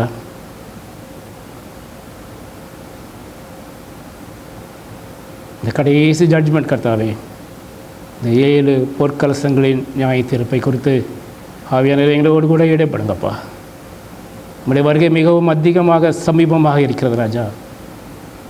உலகத்தில் நடக்கிற காரியங்கள் எல்லாத்தையும் நாங்கள் சுற்றி பார்க்கும்பொழுது கர்த்தாவே, நீங்கள் வாசல் படியிலிருந்து தட்டுக்கிறீங்க ராஜா. உங்களுடைய சத்தத்தை கேட்டு எங்களுடைய இருதய கண்களை திறக்க எங்களுக்கு கிருபை தாங்கப்பா. ஒரு விஷயங்களோடு கூட ஈடுபடுங்கப்பா. விதைக்கப்படுகிற ஜீவன வல்லமையில் வார்த்தையில் கர்த்தாவே, என்னுடைய வாழ்க்கையில் கர்த்தாவே 100 மடங்கு பலன் தர எங்களுக்கு கிருபை தாங்க. அடியான மறைத்து நீங்கள் வல்லமையாக வெளிப்படுங்க. துதிக்க நம்ம எல்லாவற்றையும் செலுத்துகிற இயேசு கிறிஸ்துவின் நாமத்தில் நல்ல பிதாவே, ஆமென். கர்த்தாவே, யார் உமக்கு பயப்படாமலும் உமது நாமத்தை மகிமைப்படுத்தாமலும் இருக்கலாம்? தேவரின் ஒருவரே பரிசுத்தர். எல்லா ஜாதிகளும் வந்து உமக்கு முன்பாக தொழுது கொள்வார்கள். உம்முடைய நீதியான செயல்கள் வெளியரங்கமாயின என்றார்கள். 16 அதிகாரம் வெளிப்படுத்தும் 16-17 பார்க்கிறோம். 7ஆம் தூதன் தன் கலசத்தில் உள்ளதை ஆகாயத்திலே ஊற்றினான். அப்பொழுது பரலோகத்தின் ஆலயத்தில் உள்ள சிங்காசனத்திலிருந்து ஆயிற்று என்று சொல்லி பெரும் சத்தம் பிறந்தது. இன்று இந்த சாட்சியின் கூடாரமாகிய ஆலயம் ஏன் மிகவும் முக்கியமானது என்பது குறித்தும், வேதத்தையும் சாட்சி ஆகமத்தையும் ஏன் கவனிக்க வேண்டும் என்பதை குறித்தும், வெளிப்படுத்தல் 15ஆம் அதிகாரத்திலே இந்த கண்ணாடி கடல் அருகே சிஷ்யனாகிய யோவான் கண்ட காட்சி தான் என்ன என்பதை குறித்தும், வெளிப்படுத்தல் 16ஆம் அதிகாரத்தில் சொல்லப்பட்டுள்ள 7 கலசங்களில் நியாய தீர்ப்புகள் எவை என்பதை குறித்தும் இன்று தேவன் நம்மளுக்கு என்ன எதிர்பார்க்க என்பது குறித்தும் கற்றுக்கொள்ள ஆவியானவர் என்று உதவி செய்வாராக. முதலாவதாக சாட்சியின் கூடாரமாகிய ஆலயம் ஏன் மிகவும் முக்கியமானது? இதை கூடாரமாகிய ஆலயம் என்பதை குறித்து நாம் எபிரேயர் நிருபத்திலே 9ஆம் அதிகாரத்தில் நாம் இதை பார்க்கலாம். எபிரேயர் 9ஆம் அதிகாரம் முதல் 8 வசனங்களை பார்க்கிறோம். அன்றியும் முதலாம் உடன்படிக்கையானது ஆராதனைக்கு ஏற்ற முறைமையிலும் பூமிக்குரிய பரிசுத்த ஸ்தலமும் உடையதாயிருந்தது. தேவன் வாசம் செய்கிற அந்த கூடாரம் எப்படிப்பட்டதாக இருக்கிறது என்பதை குறித்து இங்கே எபிரேயருக்கு எழுதும்போது அந்த எபிரேயர் ஆக்கினோன்னு சொல்கிறத நாம் பார்க்கிறோம். எப்படி எனில் 2ஆம் வசனத்தை பார்க்கிறோம் 9:2 எப்படின்னு ஒரு கூடாரம் உண்டாக்கப்பட்டிருந்தது. அதில் முந்தின பாகத்தில் குத்து விளக்கும் மேஜையும் தேவ சமூகத்து அப்பங்களும் இருந்தன. அது பரிசுத்த ஸ்தலம் எனப்படும். அடுத்ததாக 2வது திரைக்குள்ளே மகா பரிசுத்த ஸ்தலம் எனப்பட்ட ஒரு கூடாரம் இருந்தது. அதிலே பொன்னால் செய்த தூப கலசமும் முழுவதும் பொற்றகடு பொதிக்கப்பட்டிருந்த உடன்படிக்கை பெட்டியும் இருந்தன. அந்த பெட்டியிலே மன்னா வைக்கப்பட்ட ஒரு பொற்பாத்திரமும் ஆரோனுடைய துளிர்த்த கோலும் உடன்படிக்கையின் கற்பலைகளும் இருந்தன. அதற்கு மேலே 5ஆம் வசனத்தை பார்க்கிறோம். மகிமையுள்ள கேருபீன்கள் வைக்கப்பட்டு கிருபாசனத்தை நிலையிட்டிருந்தன. இவைகளை குறித்து விவரமாக பேச இப்பொழுது சமயமில்லை. 6ஆம் வசனத்தை பார்க்கிறோம். இவைகள் இவ்விதமாக ஆயத்தப்பட்டிருக்க ஆசாரியர்கள் ஆராதனை முறைமைகளை நிறைவேற்றும்படிக்கு 1ஆம் கூடாரத்திலே நித்தமும் பிரவேசிப்பார்கள். அந்த 1ஆம் கூடாரம் வரை ஒவ்வொரு நாளும் ஆசாரியர்கள் உள்ளே போகலாம். ஆனால் 2ஆம் கூடாரத்திலே பிரதான ஆசாரியர் மட்டும், த சீஃப் பிரீஸ்ட் மட்டும்தான், பிரதான ஆசிரியர் மட்டும் வருஷத்திற்கு ஒரு தரம் இரத்தத்தோடையே பிரவேசித்து அந்த இரத்தத்தையும் தனக்காகவும் தங்களுடைய ஜனங்களுக்காகவும் தப்பியங்களுக்காகவும் ஜனங்கள் செய்த தப்பியங்களுக்காகவும் அதை செலுத்துவாள். அதனால் 8ஆம் வசனத்தை பார்க்கிறோம். அதனாலே 1ஆம் கூடாரம் நிற்கும் அளவும் பரிசுத்த ஸ்தலத்திற்கு போகிற மார்க்கம் இன்னும் வெளிப்படவில்லை என்று பரிசுத்த ஆவியானவர் தெரியப்படுத்திருக்கிறார். இதை தான் அப்போ யோவான் இதை வெளிப்படுத்தல் 1:12-13 இவ்வாறு சொல்கிறார். ரெவலேஷன் சாப்டர் 1:12 and 13 பார்க்குறோம். அப்பொழுது என்னுடைய பேசின சத்தத்தை பார்க்க திரும்பின போது 7 பொன் கொத்து விளக்குகளையும் அந்த 7 குத்து விளக்குகள் மத்தியிலே நிலையங்கி தரித்து மார்பகர் அருகே பொற்கச்சை கட்டியிருந்த மனுஷகுமார் கோப்பானவரையும் கண்டேன். கர்த்தராகிய இயேசு கிறிஸ்துவும் பிதாவாகிய தேவனும் வாசம் செய்கிற அந்த இடத்தை தான் நாம் இங்கு சாட்சியின் கூடாரமாகிய ஆலயம் என்று இங்கே பார்க்கிறோம். இந்த 15ஆம் அதிகாரத்திலே நாம் பார்க்கிறோம். 15-16 இந்த சாட்சியின் கூடாரம் திறக்கப்படுகிறது நாம் பார்க்க போகிறோம். ஆகையால் தான் இந்த சாட்சியின் கூடாரம் ஆலயம் ஏன் மிகவும் முக்கியமானது என்பதை நான் குறிப்பிட ஆசைப்படுகிறேன். தொடர்ந்து நீங்கள் எபிரேயர் 9ஆம் அதிகாரத்தில் வாசிக்கும் பொழுது 11ஆம் வசனத்தை வர பார்க்கிறோம். கிறிஸ்துவானவர் இந்த வரப்போகிற நன்மைகளுக்குரிய பிரதான ஆசிரியராக வெளிப்பட்டு கையினால் செய்யப்பட்டதாக இந்த சிருஷ்டி சம்பந்தமான கூடாரத்தின் வழியாக அல்ல, பெரிதும் உத்தமமான கூடாரத்தின் வழியாகவும் வெள்ளாட்டுக்கடா இளங்காலை இவைகளுடைய இரத்தத்தினால் அல்ல, தம்முடைய சொந்த இரத்தத்தினாலும் ஒரே தரம் மகா பரிசுத்த ஸ்தலத்திலே பிரவேசித்து நித்திய மீட்பை உண்டு பண்ணினார். கல்வாரி சிறுவிலே அவர் தம்முடைய இரத்தத்தை சிந்தி இந்த மீட்பை அவர் நமக்கு உண்டு பண்ணியிருக்கிறார். ஆகையால் தான் இந்த பிரதான அந்த கூடாரமாகிய ஆலயத்தை குறித்து நாம் இன்னும் அதிகமாக நாம் தெரிந்து கொள்ள வேண்டும். அது எப்படி எனில் 13ஆம் வசனத்தில் பார்க்கிறோம். காலை வெள்ளாட்டு கடா இவைகளின் இரத்தமும் தீட்டுப்பட்டவர்கள் மேல் தெளிக்கப்பட்ட அந்த கடாரின் சாம்பலும் சரீர சுத்தி உண்டாகும்படி பரிசுத்தப்படுத்துமானால் நித்திய ஆவியினாலே தம்மை தாமே பழுதற்ற பலியாக தேவனுக்கு ஒப்பு கொடுத்த கிறிஸ்துவனுடைய இரத்தம் ஜீவனுள்ள தேவனுக்கு ஊழியம் செய்வதற்கு உங்கள் மனசாட்சியை செத்த கிரியில் சுத்திகரிப்பது எவ்வளவு நிச்சயம் என்று இந்த எபிரேயர் ஆக்கினவன் சொல்கிறான். அது 15ஆம் வசனத்தை மீண்டும் நாம் பார்க்கிறோம். இவர் ஆகையால் 1ஆம் உடன்படிக்கையின் காலத்தில் நடந்த அந்த அக்கிரமங்களை நிவர்த்தி செய்யும் பொருட்டு அவர் மரணம் அடைந்து அழைக்கப்பட்டவர்கள் வாக்கு தந்தப்பட்ட நித்திய அந்த சுதந்திரத்தை அடைந்து கொள்வதற்காக இந்த புதிய உடன்படிக்கையின் மத்தியஸ்தராய் அவர் இருக்கிறார். ஹல்லேலூயா. நமக்காக கல்வாரி சிலுவிலே அந்த பாவ சேற்றிலிருந்து நம்மை மீட்பதற்காக அவர் தம்மையே ஜீவ பலியாக கொடுத்து அவரே தம்முடைய இரத்தத்தின் மூலமாக அதை நமக்கு மீட்டு கொடுத்திருக்கிறார். அதை நாம் மறந்து போக வேண்டாம். இந்த நித்திய சுதந்திரத்தை வாக்குத்தத்தம் பண்ணப்பட்ட நித்திய சுதந்திரத்தை அடைந்து கொள்வதற்காக அந்த புதிய உடன்படிக்கையின் மத்தியஸ்தராய் அவர் இருக்கிறார். தொடர்ந்து நாம் 9ஆம் அதிகாரம் 22 நாம் வாசிக்கும்போது நியாயப்பிரமாணத்தின்படி கொஞ்சம் குறைய எல்லாம் இரத்தத்தினாலே சுத்திகரிக்கப்படும், இரத்தம் சிந்துதல் இல்லாமல் பாவ மன்னிப்பு உண்டாகாது. ஆகையால் பரலோகத்தில் உள்ளவைகளுக்கு சாயலானவைகள் இப்படிப்பட்ட பலிகளினாலே சுத்தரிக்கப்பட வேண்டியதாக இருந்தது. பரலோகத்தில் உள்ளவைகளோ இவைகளிலும் விசேஷ பலிகளினாலே சுத்தரிக்கப்பட வேண்டியதாமே. 24ஆம் வசனம். அந்தபடியே மெய்யான பரிசுத்த ஸ்தலத்துக்கு அடையாளமான கையினால் செய்யப்பட்டதாக இருக்கிற பரிசுத்த ஸ்தலத்தில் கிறிஸ்துவானவர் பிரவேசியாமல் பரலோகத்தில் தானே இப்பொழுது நமக்காக தேவனுடைய சமூகத்திலே பிரதட்சமாகும்படி பிரவேசித்திருக்கிறார். ஹல்லேலூயா. 2வது வருகையில் அவர் வரும் வரைக்கும் அவர் பிதாவின் வலது பக்கத்திலே நமக்காக அங்கு பணிந்து பேசிக் கொண்டிருக்கிற பிரதான ஆசிரியராக அமர்ந்திருக்கிறார். பிரதான 25ஆம் வசனத்தில் பார்க்கிறோம். பிரதான ஆசாரியர் அந்நிய இரத்தத்தோடு வருஷந்தோறும் பரிசுத்த ஸ்தலத்துக்கு பிரவேசிக்கிறது போல அவர் அநேக தரம் தம்மை பலியிடும்படிக்கு பிரவேசிக்கவில்லை. 26ஆம் வசனம். அப்படி இருந்ததானால் உலகம் உண்டானது முதற்கொண்டு அவர் அநேக தரம் பாடுபட வேண்டியதாக இருக்குமே. அப்படி அல்ல, அவர் தம்மை தாமே பலியிடுறதுனாலே பாவங்களை நீக்கும் பொருட்டாக இந்த கடைசி காலத்தில் ஒரே தரம் வெளிப்பட்டார். 27ஆம் வசனம், அன்றும் ஒரே தரம் மரிப்பதும் பின்பு நியாயம் தீர்ப்பு அடைவதும் மனுஷருக்கு நியமிக்கப்பட்டிருக்கிறபடியே கிறிஸ்துவும் அநேகருடைய பாவங்களை சுமந்து தீர்க்கும்படிக்கு ஒரே தரம் பலியிடப்பட்டு தமக்காக காத்து கொண்டிருந்தவர்களுக்கு இந்த ரட்சிப்பை அருளும்படி 2ஆம் தரம் பாவம் இல்லாமல் தரிசனமாவார். இந்த 2வது தரம் பாவம் இல்லாமல் தரிசனமாவது அவருடைய 2வது வருகையிலே நடக்க இருக்கிறது. ஒரே தரம் நமக்காக அவர் சிலுவையிலே தம்மை பலியிட்டார். ஆகையால் அவருக்காக காத்து கொண்டிருக்கிறவராகிய நமக்கு அவரை சொந்த இரட்சகராக ஏற்றுக்கொண்டு அவரை விசுவாசித்து சொந்த இரட்சகராக ஏற்றுக்கொண்டு இந்த உலகத்தில் வாழ நமக்கு அவர் 2வது சபையாக அவர் பாவம் இல்லாமல் தரிசனமாக இருக்கிறார். மறந்து போக வேண்டாம். ஆகையால் இந்த ஆசாரிப்பு கூடாரத்தை குறித்து இதை மிகவும் நாம் முக்கியமானது என்பதை நாம் அறிந்து கொள்ள வேண்டும். அடுத்ததாக சாட்சியின் கூடாரமாய் ஆலயம் ஏன் மிகவும் முக்கியமானது? சாட்சியின் கூடாரம் 2 சாட்சிகளை குறித்து இந்த வெளிப்படுத்த விசேஷத்திலே நாம் 11ஆம் அதிகாரத்தில் நாம் பார்க்கிறோம். வெளிப்படுத்த விசேஷம் 11ஆம் அதிகாரம் முதல் 4 வசனங்களை எடுத்து வைத்துக் கொண்டால் அவர் அங்கே சாட்சியின் கூடாரத்தில் அங்கே 2 விதமான காரியங்கள் நாம் பார்க்கிறோம். கைக்கோளுக்கு ஒப்பான ஒரு அளவுகோல் என்று கொடுக்கப்பட்டது. அப்போது தேவதூதன் நின்று என்னை நோக்கி, நீ எழுந்து தேவனுடைய ஆலயத்தையும் பலிபீடத்தையும் அதன் தொழுதுகளையும் அளந்து பார், ஒவ்வொருத்தரையும் மெஷர் பண்ணி பார் என்று சொல்கிறார். ஆலயத்துக்கு புறம்பே இருக்கிற பிரகாரம் பிரஜாதியாருக்கு கொடுக்கப்பட்டபடியால் அதை அளவாமல் புறம்பாக்கி போடு. அந்த பரிசுத்த நகரத்தை அவர்கள் 42 மாதம் அளவும் விதிப்பார்கள். என 2 சாட்சிகளும் 2 வஸ்திரம் உடுத்தி கொண்டிருக்கிறவர்களாயும் 1260 நாளளவு தீர்க்கதரிசனம் சொல்லும்படி அவர்களுக்கு அதிகாரம் கொடுப்பேன். பூலோகத்தின் ஆண்டவருக்கு முன்பாக நிற்கிற அந்த 2 ஒளிவர்களும் எனக்கு 2 விளக்கு தண்டுகளும் இவர்களை என்று இந்த சாட்சியை அங்கே ஏற்படுத்துகிறதை நான் பார்க்கிறோம். அந்த 6ஆம் வசனத்தில் பார்க்கிறோம், அவர்கள் தீர்க்க சொல்லி வருகிற நாட்களிலே மழை பெய்யாதபடிக்கு வானத்தை அடைக்க அவர்களுக்கு அதிகாரம் உண்டு. அவர்கள் தண்ணீர்களை இரத்தமாக மாற்றவும் தங்களுக்கு வேண்டும்போதெல்லாம் பூமியை சகலவித வாதைகளால் பாதிக்கும் அவர்களுக்கு அதிகாரம் உண்டு. அவர்கள் தங்கள் சாட்சியை சொல்லி முடித்திருக்கும் போது பாதாளத்திலிருந்து ஏறுகிற மிருகம் அவர்களை சுத்தம் பண்ணி அவர்களை ஜெயித்து அவர்களை கொன்று போட்டது. இதுதான் அவங்க யோவான் 11ஆம் அதிகாரத்திலே பார்க்கிறோம். அங்கே நடக்கிற கொடுமைகளை, அங்கே நடக்கிற காரியங்களை, அந்த மிருகங்களும் அந்த கொடிய மிருகம் செய்கிற காரியங்களை அங்கே பார்க்கிறார்கள். அந்த சாட்சிகள் 2 வரை அங்கே ஏற்படுத்தியிருக்கிறார். முதலாவது யுத்தத்திலே அங்கே கொண்டு போடுகிறார்கள். வெளிப்படுத்த 11ஆம் அதிகாரம் 11ஆம் வசனம் இவ்வாறு பார்க்கிறோம். 3.5 நாட்கள் பின்பு தேவனிடத்திலிருந்து ஒரு ஜீவ ஆவி அவர்களுக்குள் பிரவேசித்து அப்பொழுது அவர்கள் கால் ஊன்றி நின்றார்கள். அவர்கள் உயிரடைந்தார்கள். அவர்களை பார்த்தவர்களுக்கு மிகவும் பயம் உண்டாயிற்று. அப்பொழுது இங்கே ஏறி வாருங்கள் என்று வானத்திலிருந்து தங்களுக்கு உண்டான ஒரு பெரிய சத்தத்தை அவர்கள் கேட்டு மேகத்தில் ஏறி வானத்திற்கு போனார்கள். அவருடைய சத்துருக்கள் அவர்களை பார்த்தார்கள். 13ஆம் வசனம் பார்க்க, அந்நேரத்திலே பூமி மிகவும் அதிர்ந்தது.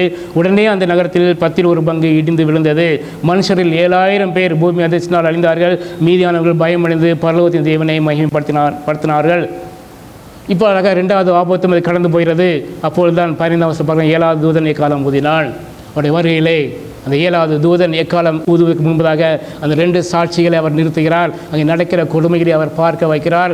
அந்த மிருகம் அவர்களை முதலாவது கொண்டு போட்டது. ஆனால் 3 நாளுக்கு பிறகு அவர்கள் உயிரோடு எழுப்பி அவர்கள் பரலோகத்துக்கு எடுத்துக்கொள்ளப்படுகிறார்கள். அதன் பிறகு அந்த 7ஆம் தூதன் எக்காலம் ஊதினான். அப்பொழுது உலகத்தின் ராஜ்யங்கள் நம்முடைய கர்த்தருக்கும் அவருடைய கிறிஸ்துவுக்குரிய ராஜ்யங்களாயின. அவர் சதா காலங்களில் ராஜபாரம் பண்ணுவார் என்றும் கம்பீர சத்தங்கள் வானத்தில் உண்டாயின. 19ஆம் வசனம் 11-19 பார்க்கிறோம். அப்போது பரலோகத்திலே தேவனுடைய ஆலயம் திறக்கப்பட்டது. அந்த 7வது எக்காலம் ஊதின பிறகுதான் அங்கே பரலோகத்திலே தேவனுடைய ஆலயம் அங்கே திறக்கப்பட்டது. அவருடைய ஆலயத்திலே அவருடைய உடன்படிக்கையின் பெட்டி காணப்பட்டது. நாம் எபிரேயர் 9ஆம் அதிகாரத்தில் பார்த்தோம் அல்லவா, அதே உடன்படிக்கையின் பெட்டி அங்கே காணப்பட்டது. அப்பொழுது மின்னல்களும் சத்தங்களும் இடி முழக்கங்களும் பூமி அதிர்ச்சியும் பெரும் கல் மழையும் உண்டாயின என்று இங்கே வெளிப்படுத்த விசேஷம் 11ஆம் அதிகாரம் 19 நாம் பார்க்கிறோம். இந்த சாட்சியின் கூடாரமாய் ஆலயம் ஏன் மிகவும் முக்கியமானது? இந்த 2 சாட்சிகளை குறித்து வேதாகமத்திலே நாம் 11ஆம் அதிகாரத்தில் பார்த்ததை ரெவல்யூஷன் 11 பார்த்து நாம் பார்க்கிறோம். இதை ஏன் கவனிக்க வேண்டும்? வேதத்தையும் சாட்சி ஆகமத்தை ஏன் கவனிக்க வேண்டும்? Why should we pay attention to the word of God and the testimony? அதே நாம் பழைய ஏற்பாட்டை நாம் பார்க்கும்பொழுது ஏசாயா தீர்க்கதரிசி மூலமாக அவர் இவ்வாறு சொல்கிறார். ஏசாயா 8ஆம் அதிகாரம் 20ஆம் வசனத்தில் இவ்வாறு பார்க்கிறோம், வேதத்தின் சாட்சி ஆகமத்தையும் கவனிக்க வேண்டும், வேதத்தையும் சாட்சி ஆகமத்தையும் கவனிக்க வேண்டும். இந்த வார்த்தையின்படி சொல்லாவிட்டால் அவர்களுக்கு விடிய காலத்தில் வெளிச்சமில்லை. Consult God's instruction and the testimony of warning. If anyone does not speak according to this word, they have no light drawn. சாட்சியும் இருக்கணும், அந்த வசனமும் இருக்கணும், ரெண்டும் ஒத்து போகணும். அப்போ தான் அது வந்து அந்த மெய்யான வார்த்தை என்பதை நீங்கள் புரிந்து கொள்ள வேண்டும். ஆகையால் தான் இங்கே பிதாவாகிய தேவன் இதை எல்லாவற்றையும் நடத்தி கொண்டு வருகிறார். அங்கே நடக்கிற கொடுமைகளை பார்க்க வேண்டும், சாட்சிகள் வேண்டும், எழுப்புகிறார். பார்க்குறாங்க, 1260 நாட்கள் பார்க்குறாங்க. அதுக்கப்புறம் அந்த மிருகம், அந்த சாத்தான் ஆன்டிகிரைஸ்ட் அவங்களை ஓவர் கம் பண்ணுறாங்க, அவங்களை கொண்டு போடுறாங்க. கரெக்ட். ஒரு 3 நாளுக்கு அப்புறம் அவர் உயிரோடு எழுப்புறார், பரலோகத்தை எடுத்துக்கொள்கிறார். He has to establish அந்த டெஸ்டிமனி அவர் உண்டாக்குகிறார். அந்த சாட்சியை உண்டாக்கி அதன் பிறகுதான் அங்கே வெற்றியை அவர் சிறக்கிறார். நாம் இங்கே வேதாகமத்தின் அடிப்படையில் நான் பார்க்கும்போது நியாயப்பிரமாணத்தை யார் நிறைவேற்ற முடியும்? யாருமே இல்லை. மனுஷனால் நிறைவேற்ற முடியாது, ஆனால் கிறிஸ்து மட்டுமே நிறைவேற்ற முடியும். கிறிஸ்து தேவனுடைய வார்த்தையாக வந்தார், பிதாவுடைய வார்த்தையாக அவர் வந்தார். முதலாம் அதிகாரம் 1ஆம் வசனத்தில் பார்க்கிறோம், மாதியிலே வார்த்தை இருந்தது, அந்த வார்த்தை தேவனில் இருந்தது, அந்த வார்த்தை தேவனாக இருந்தது என்று. 1:14 பார்க்கிறோம், அந்த வார்த்தை மாம்சமாகி கிருபையினாலும் சத்தியத்தால் நிறைந்தவராய் நமக்குள்ளே வாசம் பண்ணினார், அவருடைய மகிமையை கண்டோம். அது பிதாவுக்கு ஒரே பேரானுடைய மகிமைக்கு ஏற்ற மகிமையாக இருந்தது. நியாயப்பிரமாணம் மோசே மூலமாக கொடுக்கப்பட்டது, ஆனால் கிருபையும் சத்தியமும் இயேசு கிறிஸ்து மூலமாக நமக்கு வந்தது. நம்முடைய இருதயத்திலே வாழ அவர் வந்தார். தேவனுடைய வார்த்தையாகவும் தேவனுடைய சாட்சியாகவும் நியாயப்பிரமாணத்தின் கிறிஸ்துவின் ஒரு மாதிரியாக இருக்கிறது அல்லவா? இதுதான் நாம் பார்க்க வேண்டும். அவர் தான் எல்லாம். அந்த வார்த்தையை மாம்சமாகி வந்து நிறைவேற்றுகிறார். தேவன் சொல்ல வார்த்தைகள், கட்டளைகள், கற்பனைகள் எல்லாவற்றையும் அவர் நிறைவேற்றுகிறார். தேவனுடைய வார்த்தையாகவும் தேவனுடைய சாட்சியாகவும் தேவனுடைய வெளிப்பாடாகவும் கர்த்தராகிய இயேசு கிறிஸ்து இந்த உலகத்தில் வந்தார். நாம் மறந்து போக வேண்டாம். அதே தான் கொலோசியர் 1:15 பார்க்கலாம், வெளிப்படுத்தின விசேஷம் 19:13 நாம் பார்க்கலாம். 19:13 பார்க்கிறோம், தேத்தத்தை தூக்கப்பட்ட வஸ்திரத்தை தடுத்திருந்தார், அவருடைய நாமம் தேவனுடைய வார்த்தை என்பதே. வெளிப்படுத்துகிற 1:5 பார்க்கிறோம், உண்மை உள்ள சாட்சியும் மரித்தவர்ந்து முதற் பிறந்தவரும் பூமி ராஜாக்களுக்கு அதிபதியுமாய் இயேசு கிறிஸ்துவினாலும் உங்களுக்கு கிருபையும் சமாதானமும் உண்டாவதாக என்று அந்த ரெவலேஷன் 1ஆம் அதிகாரம் 5ஆம் வசனத்தை பார்க்கிறோம். கொலோசியர் 1:15 அப்போஸ்தலர் பவுல் எப்படி சொல்கிறார், அவர் அதரிசனமான தேவனை தற்சுரமும் சர்வ சிருஷ்டிக்கும் முந்தின பெருமானவர் என்று குறிப்பிட பார்க்கிறோம். கிறிஸ்து வந்து தேவனை ஒரு முழுமையான விதத்திலே நமக்கு வெளிப்படுத்தினார். தேவனை பார்க்க வேண்டுமென்றால் நாம் கிறிஸ்துவை பார்த்தால் தேவனை பார்க்க முடியும். அதுதான் அவர் அப்போஸ்தலர் கூட அவர் ஊழியம் செய்யும்போது சொல்கிறார், நீங்கள் என்னை கண்டீர்களா பிதாவை நீங்கள் கண்டீர்கள் என்று சொல்கிறார். இதை நாம் மறந்து போகக்கூடாது. தட்ஸ் வை அதனால்தான் இயேசு கிறிஸ்து யோவான் 3ஆம் அதிகாரம் 31-36 இவ்வாறு சொல்கிறார். சாட்சியை குறித்து அவர் இவ்வாறு சொல்கிறார். John gospel according to Saint John chapter 3 verse 31-36, உன்னதத்தில் வருகிறவர் எல்லாரிலும் மேலானவர், பூமியிலிருந்து உண்டான பூமியின் தன்மை உள்ளவனாக இருந்து பூமிக்கு அடுத்தவைகளே பேசுகிறான், ஆனால் பரலோகத்திலிருந்து வருகிறவர் எல்லாரிலும் மேலானவர். தாம் கண்டதையும் கேட்டதையும் சாட்சியாக சொல்கிறார். பரலோகத்திலே தாம் கண்டதையும் அவர் கேட்டதையும் அவர் பூலோகத்திலே சாட்சியாக வெளிப்படுத்தினால், பிதா என்ன செய்ய சித்தமாக இருந்தாரோ அதை பார்த்து பார்த்து பார்த்து பூமியிலே அவர் செய்தார். கண்டதையும் கேட்டதையும் அவர் செய்தார். அவருடைய சாட்சியை ஒருவனும் ஏற்றுக்கொள்கிறதில்லை. அவர் நடந்ததை செய்கிறார், நடந்ததை பார்த்து பார்த்து செய்கிறார், ஆனால் ஒருவரும் அதை ஏற்றுக்கொள்ளவில்லை. 33ஆம் வசனம், அவருடைய சாட்சியை ஏற்றுக்கொள்கிறவன் தேவன் சத்தியம் உள்ளவர் என்று முத்திரை போட்டு நிச்சயப்படுத்துகிறான்.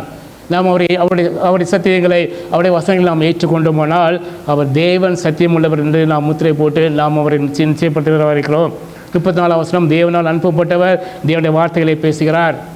தேவன் அவருக்கு தமது ஆவியை அளவில்லாமல் கொடுத்திருக்கிறார். 35ஆம் வசனம், பிதாவானவர் குமாரில் அன்பாயிருந்து எல்லாவற்றையும் அவர் கையிலே ஒப்பு கொடுத்திருக்கிறார். எல்லாவற்றையும் குமாரனை கையிலே அவர் ஒப்பு கொடுத்திருக்கிறார். யோவான் 3:36 பார்க்குறோம், குமாரனத்தில் விசுவாசமாக இருக்கிறவன் நித்திய ஜீவனை உடையவனாக இருக்கிறான். குமாரனை விசுவாசியாதவனோ ஜீவனை காண்பதில்லை, தேவனுடைய கோபம் அவன் மேல் நிலைநிற்கும் என்றார். இங்கு நியாய தீர்ப்பு நடக்கப் போகிறது. கடைசி காலத்தில் அவர் வரும்பொழுது பிதாவாகிய தேவன் என்ன செய்கிறார்? குமாரனை இயேசு கிறிஸ்துவை விசுவாசித்தவர்களை தனியாக பிரிக்கிறார். அது விசுவாசியாதவர்களுக்கு அவர் மேல் தேவனுடைய கோபாக்கனே வர இருக்கிறது. ஆகியதான் இந்த வேதத்தையும் சாட்சி நாகமத்தையும் நாம் கவனித்து பார்க்க வேண்டும். அடுத்ததாக 15ஆம் அதிகாரத்திலே இந்த கண்ணாடி கடல் அருகே யோவான் என்ன காட்சியை அவன் பார்த்தான் என்று பார்ப்போம். இதுக்கு முன்பதாக ஒரே ஒரு காரியத்தை நான் ஞாபகப்படுத்த விரும்புகிறேன், நினைவில் கொள்வோம். முழு உபத்திர காலம் என்பது 7 ஆண்டுகள். 7 ஆண்டுகள் முழு உபத்திர காலங்கள். அது 2 பகுதியாக இருக்கிறது. முதல் உபத்திர காலம் அது 2 காலகட்டங்களாக பிரிக்கிறது. முதல்ல 3 வருஷங்கள், முதல் காலகட்டம் 3 வருடங்கள். அது பிரசவ வழியின் ஆரம்பம். அல்லது துக்கங்களின் ஆரம்பம் என்று சொல்லப்படுகிறது. அந்த கடைசி 3 வருடங்கள், 2வது 3 வருடங்கள் மகா உபத்திரவம் என்று அழைக்கப்படுகிறது. அந்த உபத்திரவம் தொடங்கும் போது முதல் 3 ஆண்டுகளில் 7 முத்திரைகள் ஜட்ஜ்மெண்ட், 7 சீல் ஜட்ஜ்மெண்ட். அதை நாம் எங்கே பார்த்தோம் என்றால் வெளிப்படுத்த விசேஷம் 6ஆம் அதிகாரத்தில் நாம் பார்த்தோம். 6ஆம் அதிகாரம் 7ஆம் அதிகாரத்தில் நாம் அதை பார்க்க முடியும். பெரும் உபத்திரவம், அது 2வது உபத்திரவம். அந்த அடுத்த 3 ஆண்டுகள் என்ன நடக்குது? இறுதி 3 ஆண்டுகளில் பூமியில் நடக்கும் அந்த 7 எக்கால ஜட்ஜ்மெண்ட், 7 ட்ரம்பட் ஜட்ஜ்மெண்ட். அதை எங்கே பார்க்கிறோம் என்றால் வெளிப்படுத்தும் விசேஷம் 8ஆம் அதிகாரத்திலிருந்து 18ஆம் அதிகாரம் முழுவதும் நாம் பார்க்க அதை முடியும். 11ஆம் அதிகாரம் வரைக்கும் அதை நாம் பார்க்க முடியும். 11ஆம் அதிகாரத்தில் தான் அந்த 7வது தூதனை காலம் ஊதுகிறதை நாம் பார்க்கிறோம். அதற்கு பிறகு அந்த உபத்திரவ காலத்தின் முடிவிலே அந்த 7 வருடங்கள் முடிந்த பிறகு அதன் பிறகுதான் இந்த தீபக் 7 கோப கலசங்களின் தீர்ப்புகள் நடைபெறும். 7 போல் ஜட்ஜ்மெண்ட். அதை குறித்து தான் நாம் இந்த பொழுது 1ஆம் வசனத்தில் பார்க்குறோம், 15:1 பார்க்குறோம். வானத்தில் பெரிதும் ஆச்சரியமான வேறொரு அடையாளமாய கடைசியான அந்த 7 வாதைகளுடைய 7 தூதரை கண்டேன். அவைகளால் தேவனுடைய கோபம் முடிகிறது. இது நடந்து முடிக்கும் பொழுது தேவனுடைய கோபம் முடிந்து அவர் எல்லாவற்றையும் அழித்துவிட்டு, எல்லா சத்திரையும் கிரையில் எல்லாவற்றையும் அழித்துவிட்டு அவர் ஜெயம் கொள்கிறார். அப்பொழுதுதான் நமக்கு அந்த அந்த அந்த ரெடம்ஷன் கம்ப்ளீட் ஆகிறது. நம்ம ரட்சிப்பு அங்கே கம்ப்ளீட் ஆகிறதை நாம் பார்க்க முடியும். நாம் இப்பொழுது எடுத்து வைத்துக் கொள்ளுங்கள், 15ஆம் அதிகாரத்தை எடுத்து வைத்துக் கொள்ளுங்கள். Revelation chapter 15. ஜெயம் கொண்டவர்கள் தேவனுடைய சுரமண்டங்களை பிடித்துக்கொண்டு அந்த கண்ணாடி கடல் அருகே நிற்கிறார்கள். யார் அந்த கண்ணாடி கடல் அருகே நிற்கிறார்கள்? வெளிப்படுத்தும் 15ஆம் அதிகாரம் 2 முதல் 4 வசனங்களை வார பார்க்கலாம். அன்றியும் அக்னி கலந்த கண்ணாடி கடல் போன்ற ஒரு கடலையும் மிருகத்திற்கும் அதன் சொருபத்திற்கும் அதன் முத்திரைக்கும் அதன் நாமத்தின் லக்கத்திற்கும் உள்ளாகாமல் ஜெயம் கொண்டவர்கள் தேவ சுரமண்டலங்களை பிடித்துக்கொண்டு அந்த கண்ணாடி கடலுக்கு நிற்கிறதை நான் கண்டேன். சத்ருவின் கிரியலுக்கு உட்படாமல் பாவ வாழ்க்கையிலிருந்து விடுவிக்கப்பட்டு கர்த்தராகிய இயேசு கிறிஸ்துவை சொந்த இரட்சகராக ஏற்றுக்கொண்டு ஒரு பரிசுத்தமுள்ள வாழ்க்கையை வாழ்கிறவர்கள் அங்கே நிற்க கண்டேன். ஜெயம் கொண்டவர்கள் யாருக்கெல்லாம்? மிருகத்திற்கும் அதன் சொருபத்திற்கும் அதன் முத்திரைக்கும் அதன் நாமத்தின் இலக்கத்திற்கும் உள்ளாகாமல் ஜெயம் கொண்டவர்கள் தேவனுடைய அந்த சுரமண்டலங்களை பிடித்துக்கொண்டு அந்த கண்ணாடி கடல் அருகே நிற்க கண்டேன். 3ஆம் வசனம், அவர்கள் தேவனுடைய ஊழியக்காரனாகிய மோசேயின் பாட்டையும் ஆட்டுக்குட்டியானவருடைய பாட்டையும் பாடி, சர்வ வல்லமையுள்ள தேவனாய் கர்த்தாவே, தேவனுடைய கிரியைகள் மகத்துவமும் ஆச்சரியமானவைகள், பரிசுத்தவான்களின் ராஜாவே, தேவனுடைய வழிகளின் நீதியும் சத்தியமானவைகள், கர்த்தாவே, யார் உமக்கு பயப்படாமலும் யார் உமது நாமத்தை மகிமைப்படுத்தாமலும் இருக்கலாம். தேவர் ஒருவரே பரிசுத்தர். எல்லா ஜாதிகளும் வந்து உமக்கு முன்பாக தொழுது கொள்வார்கள். உம்முடைய நீதியான செயல்கள் வெளியரங்கமாயின என்று இங்கே ஆர்ப்பரித்து பாடுகிறதை நாம் பார்க்கிறோம். தேவனால் தெரிந்து கொள்ளப்பட்டவர்கள், தேவனால் ரட்சிக்கப்பட்டவர்கள், தேவனை நாமத்தை அறிந்தவர்கள், தேவனுக்குமான இயேசு கிறிஸ்துவை சொந்த இரட்சகராக ஏற்றுக்கொண்டவர்கள் அங்கே நமக்கு முன்பாக கடந்து போனவர்கள் அங்கே நிற்கிறார்கள். அவர்கள் தான் இந்த பாடலை பாடுகிறார்கள். 4ஆம் வசனத்தில், கர்த்தாவே, யாரும் உமக்கு பயப்படாமலும் யாரும் நாமத்தை மகிமைப்படுத்தாமலும் இருக்கலாம். தேவரி ஒருவரே பரிசுத்தர். எல்லா ஜாதிகளும் வந்து நமக்கு முன்பாக தொழுது கொள்வார்கள். உங்களுடைய நீதியான செயல்கள் வெளியரங்கமாயின என்றார்கள். அடுத்ததாக பரலோகத்திலே சாட்சியின் கொடர்மை ஆலயம் அங்கே திறக்கப்படுகிறது நாம் பார்க்கிறோம். 15ஆம் அதிகாரம் 5 முதல் 8 வசனம் வரை பார்க்கிறோம். இவைகளுக்கு பின்பு நான் பார்த்தபோது இதோ பரலோகத்தில் சாட்சியின் கொடர்மைய ஆலயம் அந்த திறக்கப்பட்டது. அந்த ஆலயத்தில் வந்து 7 வாதைகளுடைய அந்த 7 தூதர்களும் சுத்தமும் பிரகாசமுள்ள மெல்லிய வஸ்திரம் தரித்து மார்பருகே பொற்கச்சைகளை கட்டி கொண்டு புறப்பட்டார்கள். 7ஆம் வசனம், அப்பொழுது 4 ஜீவன்கள் ஒன்று சதா காலம் உயிரோடுக்க ஜீவனுடைய கோபாக்கினால் நிறைந்த அந்த பொற்கலசங்கள் 7ஐயும் அந்த 7 தூதர்களுக்கு கொடுத்தது. அப்பொழுது தேவனுடைய மகிமினாலும் அது வல்லமினாலும் உண்டான புகையினாலே தேவாலயம் நிறைந்தது. அந்த 7 தூதர்களுடைய 7 வாதைகளும் முடியும் வரைக்கும் ஒருவனும் தேவாலயத்துக்குள் பிரவேசிக்கக்கூடாது என்றது. அது கடைசி நியாய தீர்ப்பு அவர் செய்யும்பொழுது அதுக்கு முன்பதாக எல்லாரையும் அவருடைய தேவாலயத்தில் அவர் கூட்டி சேர்க்கிறார். எவ்வளோ மகிமையான காரியம் பாருங்கள். அவனுக்கு ஆரம்பிக்கும் பொழுது அதன் பிறகு யாரும் உள்ளே பிரவேசிக்கக்கூடாது இருந்தது. அதை சீல் பண்ணுறாரு. Then he starting. இப்பொழுது எடுத்துக்கொள்ளுங்க வெளிப்படுத்த 16ஆம் அதிகாரம், வெளிப்படுத்த அதிகாரம் 16 சொல்லப்பட்டுள்ள இந்த 7 கோபாசங்களின் தீர்ப்புகள் எவை என்பதை சுற்றி பார்த்துவிட்டு நாம் கடந்து செல்வோம். 11ஆம் அதிகாரம் 1ஆம் வசனத்தை பார்க்கிறோம். வெளிப்படுத்த விசேஷம் 16 பார்க்கிறோம். அப்பொழுது தேவாலயத்தின் முன்னால் ஒரு பெரும் சத்தம், அந்த 7 தூதருடனே நீங்கள் போய் தேவனுடைய கோப கலசங்களை பூமியின் மேல் ஊற்றுங்கள் என்று சொல்ல கேட்டேன். ஃபர்ஸ்ட் போல் ஜட்ஜ்மெண்ட். 16:2 வெளிப்படுத்தின விசேஷம் 16:2 முதலாம் தூதன் போய் தன் கலசத்தில் உள்ளதை பூமியின் மேல் ஊற்றினான். உடனே மிருகத்தின் முத்திரையை தரித்தவர்களும் அதன் சொரூபத்தை வணங்குறவருமாகிய மனுஷருக்கு பொல்லாத கொடிய புண் உண்டாயிற்று. இதே காரியத்தை கர்த்தர் பிதாவாகிய தேவன் தம்முடைய பிள்ளைகளை எகிப்திலிருந்து விடுவித்து வரும்பொழுது அந்த கடைசி நாள் அவர் அங்கே அந்த அற்புதங்களை செய்து அடையாளங்களை செய்து அவர் விடுவிக்கிறார். அப்பொழுது இதே விதமான இந்த வாதைகளை அவர் நடக்கிறத நான் பார்க்கிறோம். யாத்ரா 9:8 முதல் 10 வரை நாம் பார்க்கிறோம். அப்போது கர்த்தர் மோசேயை மாறன் நோக்கி ஒரு கைப்பிடி நிறைய சூளையின் சாம்பலை அள்ளிக்கொள்ளுங்கள். மோசே அதை பார்வனுடைய கண்கள் முன்பாக வானத்துக்கு நேராக இறைக்க கடவன். அது எகிப்து தேசம் மீதெங்கும் தூசியாகி எகிப்து தேசமெங்கும் மனிதர் மேலும் மிருக ஜீவன் மேலும் எரிபந்தமான கொப்பளங்கள் எலும்பு பண்ணும் என்றார். அப்படியே அவர்கள் சூளையின் சாம்பலை அள்ளிக்கொண்டு பார்வனுக்கு முன்பாக வந்து நின்றார்கள். மோசே அதை வானத்துக்கு நேராக இறைத்தான். அப்பொழுது மனிதர் மேலும் மிருக ஜீவன் மேலும் எரிபந்தமான கொப்பளங்கள் எழும்பிட்டு இதே போலதான் இதே மாதிரி தான் அங்கே கடைசியிலே அங்கே நடக்க இருக்கிறது. முதலாவது இந்த ஃபர்ஸ்ட் போல் ஜட்ஜ்மெண்ட்டில் அங்கே என்ன நடக்கிறது? கலசத்தோட பூமியின் ஊற்றினான். உடனே மிருகத்தின் முத்திரையை தரித்தவர்களும் அது சொரூபத்தை வணங்குவருமாய் மனுஷருக்கு பொல்லாத கொடிய பொன் உண்டாயிற்று. ஆகையால் தான் அதுக்கு முன்பதாக 15ஆம் வசனத்திலே அவர் தம்முடைய ஜனங்களை அந்த கண்ணாடி கடல் அருகே பிரித்து எடுத்து வைத்துக்கிறார். கூடாரத்துக்கு உள்ளே வைத்துக்கிறார். அவரை அறியாதவர்கள், அவரை ஏற்றுக்கொள்ளாதவர்கள், அவரை ரிஜெக்ட் பண்ணவர்கள், அவர்களை மறுதளித்தவர்கள், கர்த்தராகிய இயேசு கிறிஸ்துவை சொந்த ரட்சகர் என்று ஏற்றுக்கொள்ளாதவர்களுக்கு நடக்க இருக்கிறது நாம் பார்க்கிறோம். அடுத்தது போல் ஜட்ஜ்மெண்ட், செகண்ட் போல் ஜட்ஜ்மெண்ட். சமுத்திரத்திலே அவர் ஊற்றுகிறான். வெளிப்படுத்தல் 16:3 இரண்டாம் தூதன் தன் கலசத்தில் உள்ளதை சமுத்திரத்தில் ஊற்றினான். உடனே அது செத்தவனுடைய ரத்தம் போலாயிற்று. சமுத்திரத்தில் பிராணிகள் யாவும் ஆண்டு போயின.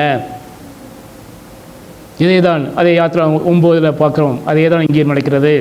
மூன்றாவது இந்த தேர்ட் போல் ஜட்ஜ்மெண்ட், ஆறுகளிலும் நீர் ஊற்றுகளிலும் அவர் ஊற்றுகிறான். வெளிப்படுத்தல் விசேஷம் 16:4-7 மூன்றாம் தூதன் தன் கலசத்தில் உள்ளதை ஆறுகளிலும் நீரூற்றிலும் ஊற்றினால் உடனே அவைகள் ரத்தமாயின. அப்பொழுது தண்ணீரில் தூதன் இருக்கிறவரும் இருந்தவரும் பரிசுத்தமாய தேவரை இப்படி நியாயம் தீர்க்க நீதி உள்ளவராக இருக்கிறேன். அவள் பசுவனுடைய ரத்தத்தையும் தீர்க்கதரிசியுடைய ரத்தத்தையும் சிந்தினபடினால் இரத்தத்தையே அவளுக்கு குடிக்க கொடுத்தேன். அதற்கு பாத்திரராக இருக்கிறார்கள் என்று சொல்ல கேட்டேன். 7ஆம் வசனத்தில் பார்க்கிறோம். பலிபீடத்திலிருந்து வேறொருவன், ஆம் சர்வ வல்லமையுள்ள தேவனாய் கர்த்தாவே, உன் நியாய தீர்ப்புகள் சத்தியமும் நீதிமானவைகள் என்று சொல்ல கேட்டேன். இந்த பூலகத்தில் நாம் வாழ்கிறோம். பாவம் நிறைந்த உலகத்தில் வாழ்ந்து நம்மை சுற்றிலும் நடக்கிற எல்லா விதமான காரியங்கள் நாம் பார்க்கிறோம். எப்பொழுதுப்பா இதுக்கு ஒரு நீதி கிடைக்கும், எப்பொழுதப்பா இதுக்கு ஒரு நியாய தீர்ப்பு கிடைக்கும் என்று நாம் ஏங்குகிறோம் அல்லவா? எல்லாவற்றுக்கும் பதில் அவர் வரும்போது இருக்கிறது. ஆகையால் சோர்ந்து போகாதீர்கள், ஆகையால் சோர்ந்து போகாதீர்கள். நம்ம இந்த உலகத்தில் வாழ்வது நம்மளுக்கு உபத்திரங்கள் உண்டு. ஆகையால் சோர்ந்து போகாதீர்கள். எல்லாவற்றிற்கும் அங்கே நியாய தீர்ப்பு நடைபெற இருக்கிறது. மறந்து போக வேண்டாம். அதுதான் யாத்ராவும் 7ஆம் இதை நாம் அங்கே கம்பேர் பண்ணி பார்க்கும்போது யாத்ராவும் 7ஆம் அதிகாரம் 19-20 பார்க்கிறோம். மேலும் கர்த்தர் மோசையை நோக்கி, நீ ஆரோனிடத்திலே உன் கோலை எடுத்துக்கொண்டு ஏத்து நீர்நிலைகளாகிய அவர்கள் வாய்க்கால் மேலும் நதிகள் மேலும் குளங்கள் மேலும் தண்ணீர் இருக்கிற எல்லா இடங்களின் மேலும் அவைகள் இரத்தமாகும்படிக்கு உன் கையை நீட்டு. அப்பொழுது எகிப்து தேசம் எங்கும் மர பாத்திரங்களினாலும் கற்பாத்திரங்களாலும் இரத்தம் உண்டாக்கும் என்று சொல் என்றார். கர்த்தர் கட்டளையிட்டபடியே மோசேயும் ஆரோனும் செய்தார்கள். பார்வோனுடைய கண்களுக்கு முன்பாகவும் அவன் ஊழியக்காரின் கண்களுக்கு முன்பாகவும் கோலை ஓங்கி நதியில் உள்ள தண்ணீர் அடிக்க நதியில் உள்ள தண்ணீர் எல்லாம் இரத்தமாய் மாறி போட்டு. அதே மாதிரி தான் இந்த தேர்ட் போல் ஜட்ஜ்மெண்ட் நடக்கும்போதும் நிறைவேறும் போதும் அப்படி நடக்க இருக்கிறது. மறந்து போக வேண்டாம். அடுத்ததாக இந்த ஃபோர்த் போல் ஜட்ஜ்மெண்ட், சூரியன் மேலே ஊற்றுகிறான். வெளிப்படுத்த விஷயம் 16:8-9 பார்க்கிறோம். 4ஆம் தூதன் தன் கலசத்தில் உள்ளதை சூரியன் மேலே ஊற்றினான். தீயினால் மனுஷரை தயிக்கும்படி அதற்கு அதிகாரம் கொடுக்கப்பட்டது. அப்பொழுது மனுஷர்கள் மிகுந்த உஷ்ணத்தினாலே தயிக்கப்பட்டு இந்த வாதைகளை செய்ய அதிகாரமுள்ள தேவனுடைய நாமத்தை தூசித்தார்களே அல்லாமல் அவரை மகிமைப்படுத்த மனம் திரும்பவில்லை. இவ்வளவு காரியங்கள் நடந்தாலும் அங்கே வாழ்கிற அந்த மனிதர்கள் என்ன செய்கிறார்கள்? தேவனை தூசித்தார்கள். அவர்கள் தேவனின் நாமத்தை தூசித்தார்களே அல்லாமல் அவரை மகிமைப்படுத்த மனம் திரும்புகிறது இல்லை, மனம் திரும்பவில்லை. கடைசி காலங்களிலேயும் கர்த்தராகிய இயேசு கிறிஸ்து அங்கே வெயிட் பண்ணி கொண்டிருக்கிறார். இப்பொழுதாவது யாராவது மனம் திரும்புகிறார்களா என்று. அந்த நேரத்தில் யார் மனம் திரும்பினாலும் அவர் ரட்சிக்க வல்லவராக இருக்கிறார். ஆனால் இங்கே யாருமே இல்லை. அதுதான் நடக்க போயிருக்கிறது. அதுதான் இங்கே யோவான் பார்க்கிறான். வெளிப்படுத்தின 16ஆம் அதிகாரத்திலே பார்க்கிறார். இந்த ஃபிஃப்த் போல் ஜட்ஜ்மெண்ட். அடுத்ததாக 5வது அந்த ஜட்ஜ்மெண்ட் எப்படி இருக்கிறது? 16ஆம் அதிகாரம் 10-11 பார்க்கிறோம். வெளிப்படுத்தின விசேஷம் 16:10-11. 5ஆம் தூதன் இந்த கலசங்களை மிருகத்தினுடைய சிங்காசனத்தின் மேல் ஊற்றினான். அப்பொழுது அந்த ராஜ்யம் இருளடைந்தது.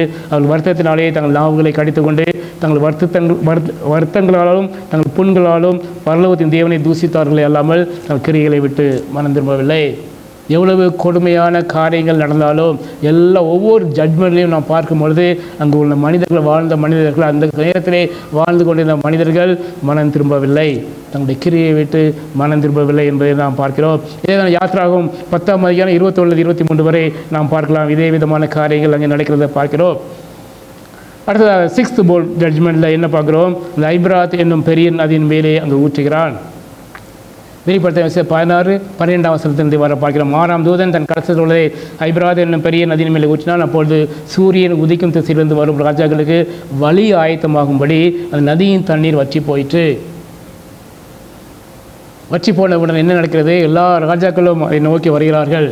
அந்த அமிர்தான் என்ற அந்த இடத்திற்கு வர 14ஆம் வசனத்தில் பார்க்கிறோம். அப்பொழுது 13 பார்க்கிறோம். அப்பொழுது வலசர்ப்பத்தின் வாயிலும் மிருகத்தின் வாயிலும் கள்ளத்துக்கு வாயிலிருந்து தவளைகளுக்கு ஒப்பான 3 அசுத்த அவைகள் புறப்பட்டு வர கேட்டேன். அவைகளை அற்புதங்களை செய்கிற பிசாசுகளின் அவைகள் பூலோகம் உள்ள ராஜாக்களே சர்வ வல்லமையுள்ள தேவனுடைய மகாநிலையில் நடக்கும் இந்த யுத்தத்திற்கு கூடி சேர்க்கும்படிக்கு புறப்பட்டு போனது. தேவன் இந்த ஆவிகளை ஏவுகிறார். எல்லா ராஜாக்களையும் அவங்க கூட்டிக் கொண்டு வருகிறார். இதோ திருடனை போல வருகிறேன், தன் மானம் காணப்படத்தக்கதாக நிர்வாணமாய் நடவாதபடிக்கு வெளித்து கொண்டு தன் வஸ்திரங்களை காத்து கொள்கிறவன் பாக்கியவான். அப்பொழுது எபிரேயர் பாஷையிலே அர்மகதான் அந்த யுத்தம், கடைசி யுத்தம் நடைபெறுகிறது. அந்த இடத்திற்கு எல்லா ராஜாக்களையும் எல்லா ஜனங்களையும் கூட்டி சேர்ப்பதற்காக அங்கே அந்த 12ஆம் அதிகாரத்தில் பார்த்தோம். 12ஆம் வசனத்தை பார்த்தோம் அல்லவா? காசுள்ளது ஐபிராத்தில் என்னும் நதியில் ஊற்றும்பொழுது அது அப்படியே வற்றி போய் அவளுக்கு இடம் கொடுக்கிறது. எல்லாரும் அங்கே வர்றாங்க. எல்லாரையும் அந்த ட்ராப் மாட்ட வைக்கிறாரு. எல்லாரும் ஒரு இடத்துக்கு கொண்டு வருகிறாரு. அங்கே தான் எல்லாரையும் அவர் அழிக்கிறார். கடைசி இந்த 7th bowl ஜட்ஜ்மெண்ட் என்ன நினைக்கிறது? அவன் ஆகாயத்திலே ஊற்றுகிறான். 17ஆம் வசனத்தில் பார்க்கிறோம். வெளிப்படுத்த விசேஷம் 17-21 பார்க்கிறோம்.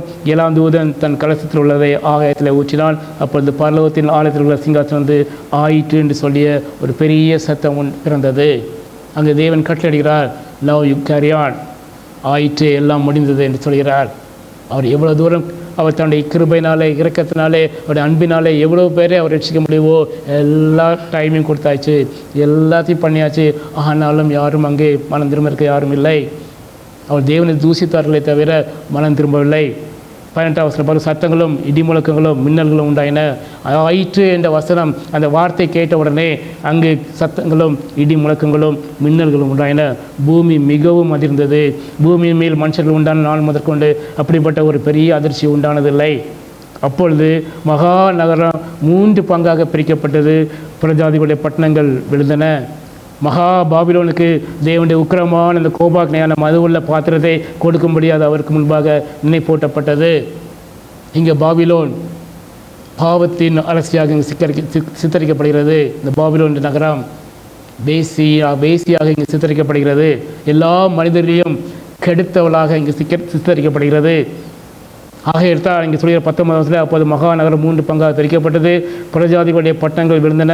மகா பாபிலோனுக்கு தேவனுடைய உக்கிரமான கோபாக்கினையாகிய அந்த மது உள்ள பாத்திரத்தை கொடுக்கும்படிக்கு அது அவருக்கு முன்பாக நினைப்பூட்டப்பட்டது. தீவுகள் யாவும் அகன்று போயின, பர்வதங்கள் காணப்படாமல் போயின. தாழ்ந்து நிறையான பெரிய கல்மலையும் வானத்திலிருந்து மனுஷன் மேல் விழுந்தது. கடைசி அழிவு அது.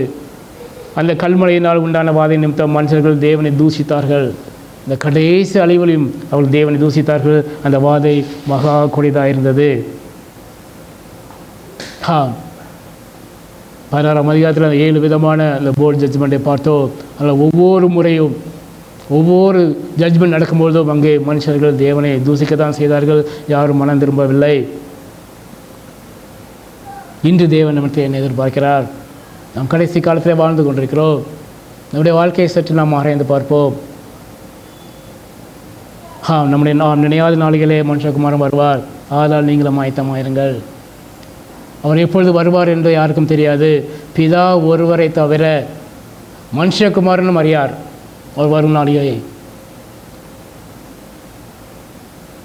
நாம் எப்படிப்பட்ட பரிசுத்தமுள்ள வாழ்க்கையை வாழ வேண்டும், எப்படிப்பட்ட பரிசுத்தமுள்ள வாழ்க்கையை நம் நிலையிலே நாம் வாழ வேண்டும் என்பதை யோசித்து பாருங்கள். ஒவ்வொரு நாளும் அவருடைய கர்த்தராகிய இயேசு கிறிஸ்து இரத்தத்தினாலே கழுவப்பட்ட நிலையிலே வாழ்கிறோமா சற்று ஆராய்ந்து பார்ப்போம். மத்திய 24:12-14 42-44 பார்க்கிறோம். மேத்யூ 24:40-44 உங்கள் ஆண்டவர் இந்த நாளிலே வருவார் என்று நீங்கள் அறியாதிருக்கிற அப்படினால் விழித்திருங்கள். திருடன் இந்த ஜாமத்தில் வருவான் என்று வீட்டு எஜமான் அறிந்திருந்தால் அவன் விழித்திருந்து தன் வீட்டை கண்ணவிட விட்டான் என்று அறிவீர்கள். நீங்கள் நினையாத நாளிகளே மனுஷகுமாரன் வருவார், ஆகையால் நீங்களும் ஆயத்தமாயிருங்கள். நம்முடைய ஆயத்தப்பட்ட நிலைமை எப்படிப்பட்டதாக இருக்கிறது? ஒவ்வொரு நாளும் நாம் கிருபையாக கிடைத்த அந்த ரட்சிப்பிலே நிலைத்திருக்கிறோமா? சற்று ஆராய்ந்து பார்ப்போம். முடிவு புரிந்தும் நிலைத்திருப்போனே ரட்சிக்கப்படலாம் என்று நாம் பார்க்கிறோம் அல்லவா? நம்முடைய ரட்சிப்பின் நிலைமை எப்படிப்பட்டதாக இருக்கிறது? மீண்டும் மீண்டும் அதே பாவத்தில் விழுகிறோமா? சற்று ஆராய்ந்து பார்ப்போம். மனம் திரும்புவோம். பாவமான காரியங்களை விட்டு அகற்றிவிட்டு கண்மலையாய் கிறிஸ்து மேலே கண்களை பைத்தவளாக ஓடுவோமா? சற்று ஆராய்ந்து பார்ப்போம். அடுத்த விசுவாசம், அன்பு என்னும் மார்க்கவசத்தையும் ரட்சிப்பின் நம்பிக்கை என்னும் தலைச்சீராயும் அணிந்து கொண்டு நாம் நடக்க வேண்டும். அதே தான் பவுல் 1 தெசலோனிக்கேயர் 5:8 சொல்கிறான், பகலுக்குரியவர்களாய் நாமோ தெரிந்தவர்களாயிருந்து விசுவாசம், அன்பு என்னும் மார்க்கவசத்தையும் ரட்சிப்பின் நம்பிக்கை என்னும் தலைச்சீராயும் தரித்து கொண்டிருக்க வேண்டும். விசுவாசத்தினால் நாம் ரட்சிக்கப்பட்டோம். அந்த நம்பிக்கையிலே நாம் நிலையாக நிற்க வேண்டும். நிச்சயமாக என் தேவன் என்னை பாதுகாப்பார், என்னை முற்றிலும் முடியுமாக ரட்சிப்பார். இரத்தத்தினால் கழுவப்பட்டு நாம் விசுவாசிக்கிறோம். கழுவப்பட்ட நிலைமையில் நாம் காணப்படுகிறோமா? நாம் பாவம் செய்வதற்கு முன்பதாக பரிசுத்த ஆவியானவர் நம்மளோடு கூட ஈடுபடுவார். அப்பொழுது நாம் அதை நிறுத்துகிறோமா? செய்யாதபடிக்கு யோசித்து பாருங்கள். எத்தனையோ தருணங்கள் தேவன் நமக்கு கொடுக்கிறார். நாம் எப்பொழுது கர்த்தராகிய இயேசு கிறிஸ்துவை சொந்த ரட்சகராக ஏற்றுக்கொண்டு ரட்சிக்கப்பட்டோமோ அன்றே நாம் இந்த முடிவு நாளுக்கென்று, தீர்ப்பு நாளுக்கென்று பரிசுத்த ஆவியானவரால் முத்திரை போடப்பட்டிருக்கிறோம். மறந்து போக வேண்டாம். நமக்குள் அவர் வாழ்கிறார். He is living in us. He is a person. என்னுடைய மகளோ பாவத்தை விடும்போது அவருடைய இருதயம் அங்கே உடையும். அவர் சைலண்ட் ஸ்பெக்டேட்டராக இருப்பார். உணர்த்துவார். நாம் தான் அதிலிருந்து வெளியே வர வேண்டும். நாம் தான் அந்த பாவத்தை செய்யாதபடிக்கு வெளியே வர வேண்டும். அவர் உணர்த்துவார். இருதயம் அங்கே உடைக்கப்படும். நிம்மதி இருக்காது. தேவனுக்கு பிரியமில்லாத காரியங்கள் நீங்கள் செய்யும்போது.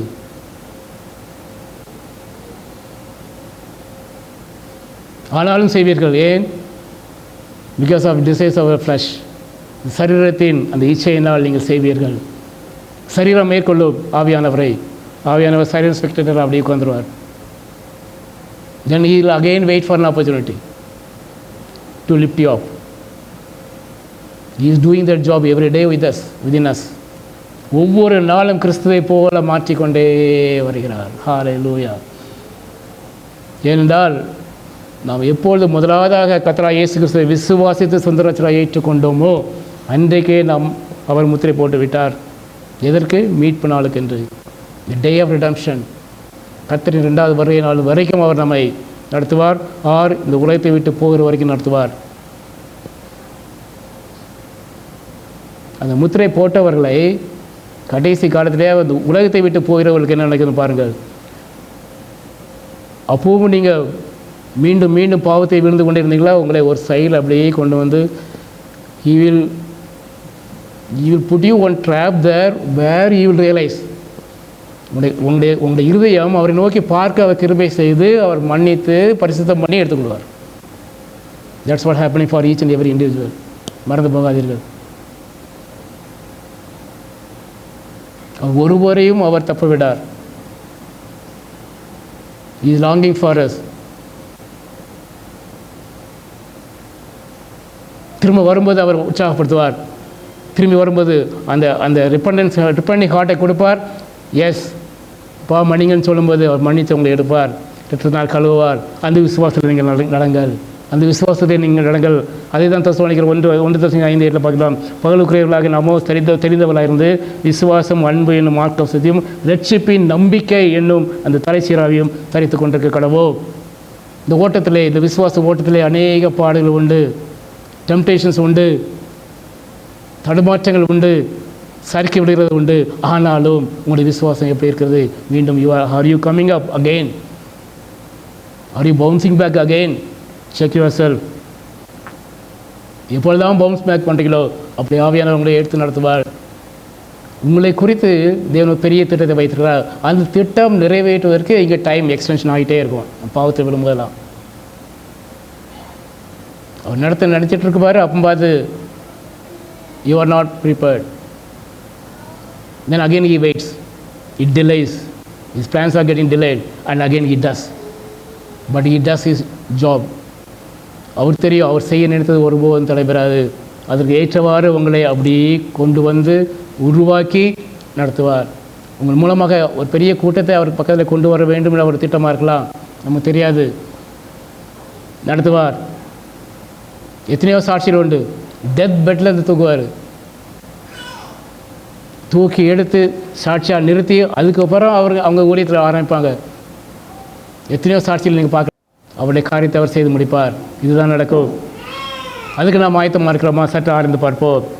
உங்கள் இதயங்களை பெருந்தினாலும் வெறியினாலும் லவ்வே கவலையினாலும் பாரமடையாதபடிக்க எச்சரிக்கையாருங்கள். லூக்கா 21:34 பார்க்கிறோம். இருதயங்கள் பெருந்தினாலும் வெறியினாலும் லவ்வே கவலையினாலும் பாரமடையாதபடிக்கு நீங்கள் நினையாத நேரத்தில் அதனால் உங்கள் மேல் வராதபடிக்கும் எச்சரிக்கையாருங்கள். உங்களுடைய ஆவிக்கிற வாழ்க்கையை சற்று ஆராய்ந்து பாருங்கள். உபவாசத்தோடும் அழுகையோடும் புலம்பலோடும் முழு இதயத்தோடும் கர்த்தரிடத்திலே திரும்ப கடவோம். அதுதான் யோவேல் 2:12 பார்க்குறோம் அல்லவா? நீங்கள் இப்பொழுது உபவாசத்தோடும் அழுகையோடும் புலம்பலோடும் முழு இதயத்தோடும் எண்ணத்தில் திரும்புங்கள். நமக்காக அவர் ஒவ்வொரு நாளும் ஏங்கிக் கொண்டிருக்கிறார். நம்முடைய வாழ்க்கையை சற்று ஆராய்ந்து பார்ப்போமா? கடைசியாக விசுவாசத்தை தூக்கிறவரும் முடிக்கிறவருமாய இந்த இயேசுவை நோக்கி நமக்கென்று நியமிக்கப்பட்ட அந்த விசுவாச ஓட்டத்தில் நாம் ஓடுவோமா? எபிரேயர் 12:1 பார்க்குறோம் அல்லவா? பாரமான யாவற்றையும் நம்மை சுற்றிற எல்லாவற்றையும் பாவங்களை தள்ளிவிட்டு விசுவாசத்தை துவக்குகிறவரோ முடிக்கிறவருமா இருக்கிற இயேசுவை நோக்கி நமக்கு நியமித்திருக்கிற அந்த ஓட்டத்திலே பொறுமையோடே ஓடக்கடவோம். கண்களை மூடுவோமா? கர்த்தாவே, மீண்டும் ஒரு முறை கர்த்தாவே எங்களோடு கூட ஈடுபட்டீங்க ராஜா. இந்த கடைசி போர்ட் ஜட்ஜ்மெண்ட்டில் கர்த்தாவே உங்களுடைய கோப பொற்கலசங்களின் அந்த நியாய தீர்ப்பு எப்படி நடக்கும் என்பதை நீங்கள் எங்களுக்கு கற்றுக் கொடுத்தீங்கப்பா. எங்களுக்கு முன் அறிவித்தீங்க ராஜா. உங்களுடைய வருகைக்கு முன்பதாக கர்த்தாவே அப்பா, நீங்கள் கர்த்தாவே எங்களுக்கு கர்த்தாவே அப்பா இந்த எச்சரிப்பின் சத்தத்தை கொடுத்து எங்களை நடத்துகிறீங்க. அதற்காக நன்றி ராஜா. நாங்கள் அதை உணர்ந்தவர்களாக கர்த்தாவே உங்களுடைய வருகை மிகவும் மிகவும் அதிகமாக சமீபமாக இருக்கிறபடினால் கர்த்தாவே நாங்கள் இன்னும் கர்த்தாவே எங்களை பரிசுத்தம் பண்ணிக்கொள்ள எங்களுக்கு ஒரு கிருபை தாங்கப்பா. கிருபையாக கர்த்தர் ரட்சிப்பில்லை கர்த்தாவே. ஒவ்வொரு நாளும் கர்த்தாவே உன்னை பரிசுத்தத்தினால் கழுவப்பட்ட நிலவில் நாங்கள் ஓட எங்களுக்கு கிருபை தாங்க ராஜா. எங்களுக்கு வாசம் செய்கிற அன்பின் பரிசுத்த ஆவியானவரே, நீங்கள் எங்களை உணர்த்தும் போது கர்த்தாவே நாங்கள் அதை உணர்ந்து உடனே கர்த்தாவே நாங்கள் உங்களுக்கு செவி கொடுக்கிற பாக்கியத்தையும் கிருபைகளை தாங்க ராஜா. இந்த மெல்லிய அமர்ந்த சத்தத்தை கேட்கிற பாக்கியத்தை எங்கள் ஒவ்வொருவருக்கும் தாங்க ராஜா. நீங்கள் வருவார் எங்களுக்கு கர்த்தாவே கிருபையாக எங்களுக்கு அடுத்த அந்த ரட்சிப்பில் இந்த விசுவாச ஓட்டத்தில் கர்த்தாவே எங்கள் சுற்றிலும் உள்ள எல்லா பாரமான காரியங்களும் அகற்றி போட்டு விட்டு கர்த்தாவே எங்கள் கண்களை கண்மலையாக உண்மையிலே பைத்தவளாக ஓட எங்கள் கிருபை தாங்கப்பா. சாலத்திங்க தேவனை கருத்தில் கொடுக்கிறோம். துதிக நம்ம எல்லாவற்றையும் சேர்த்து இயேசு கிறிஸ்துவின் நாமத்தில் நல்ல பிதாவே. ஆமென்.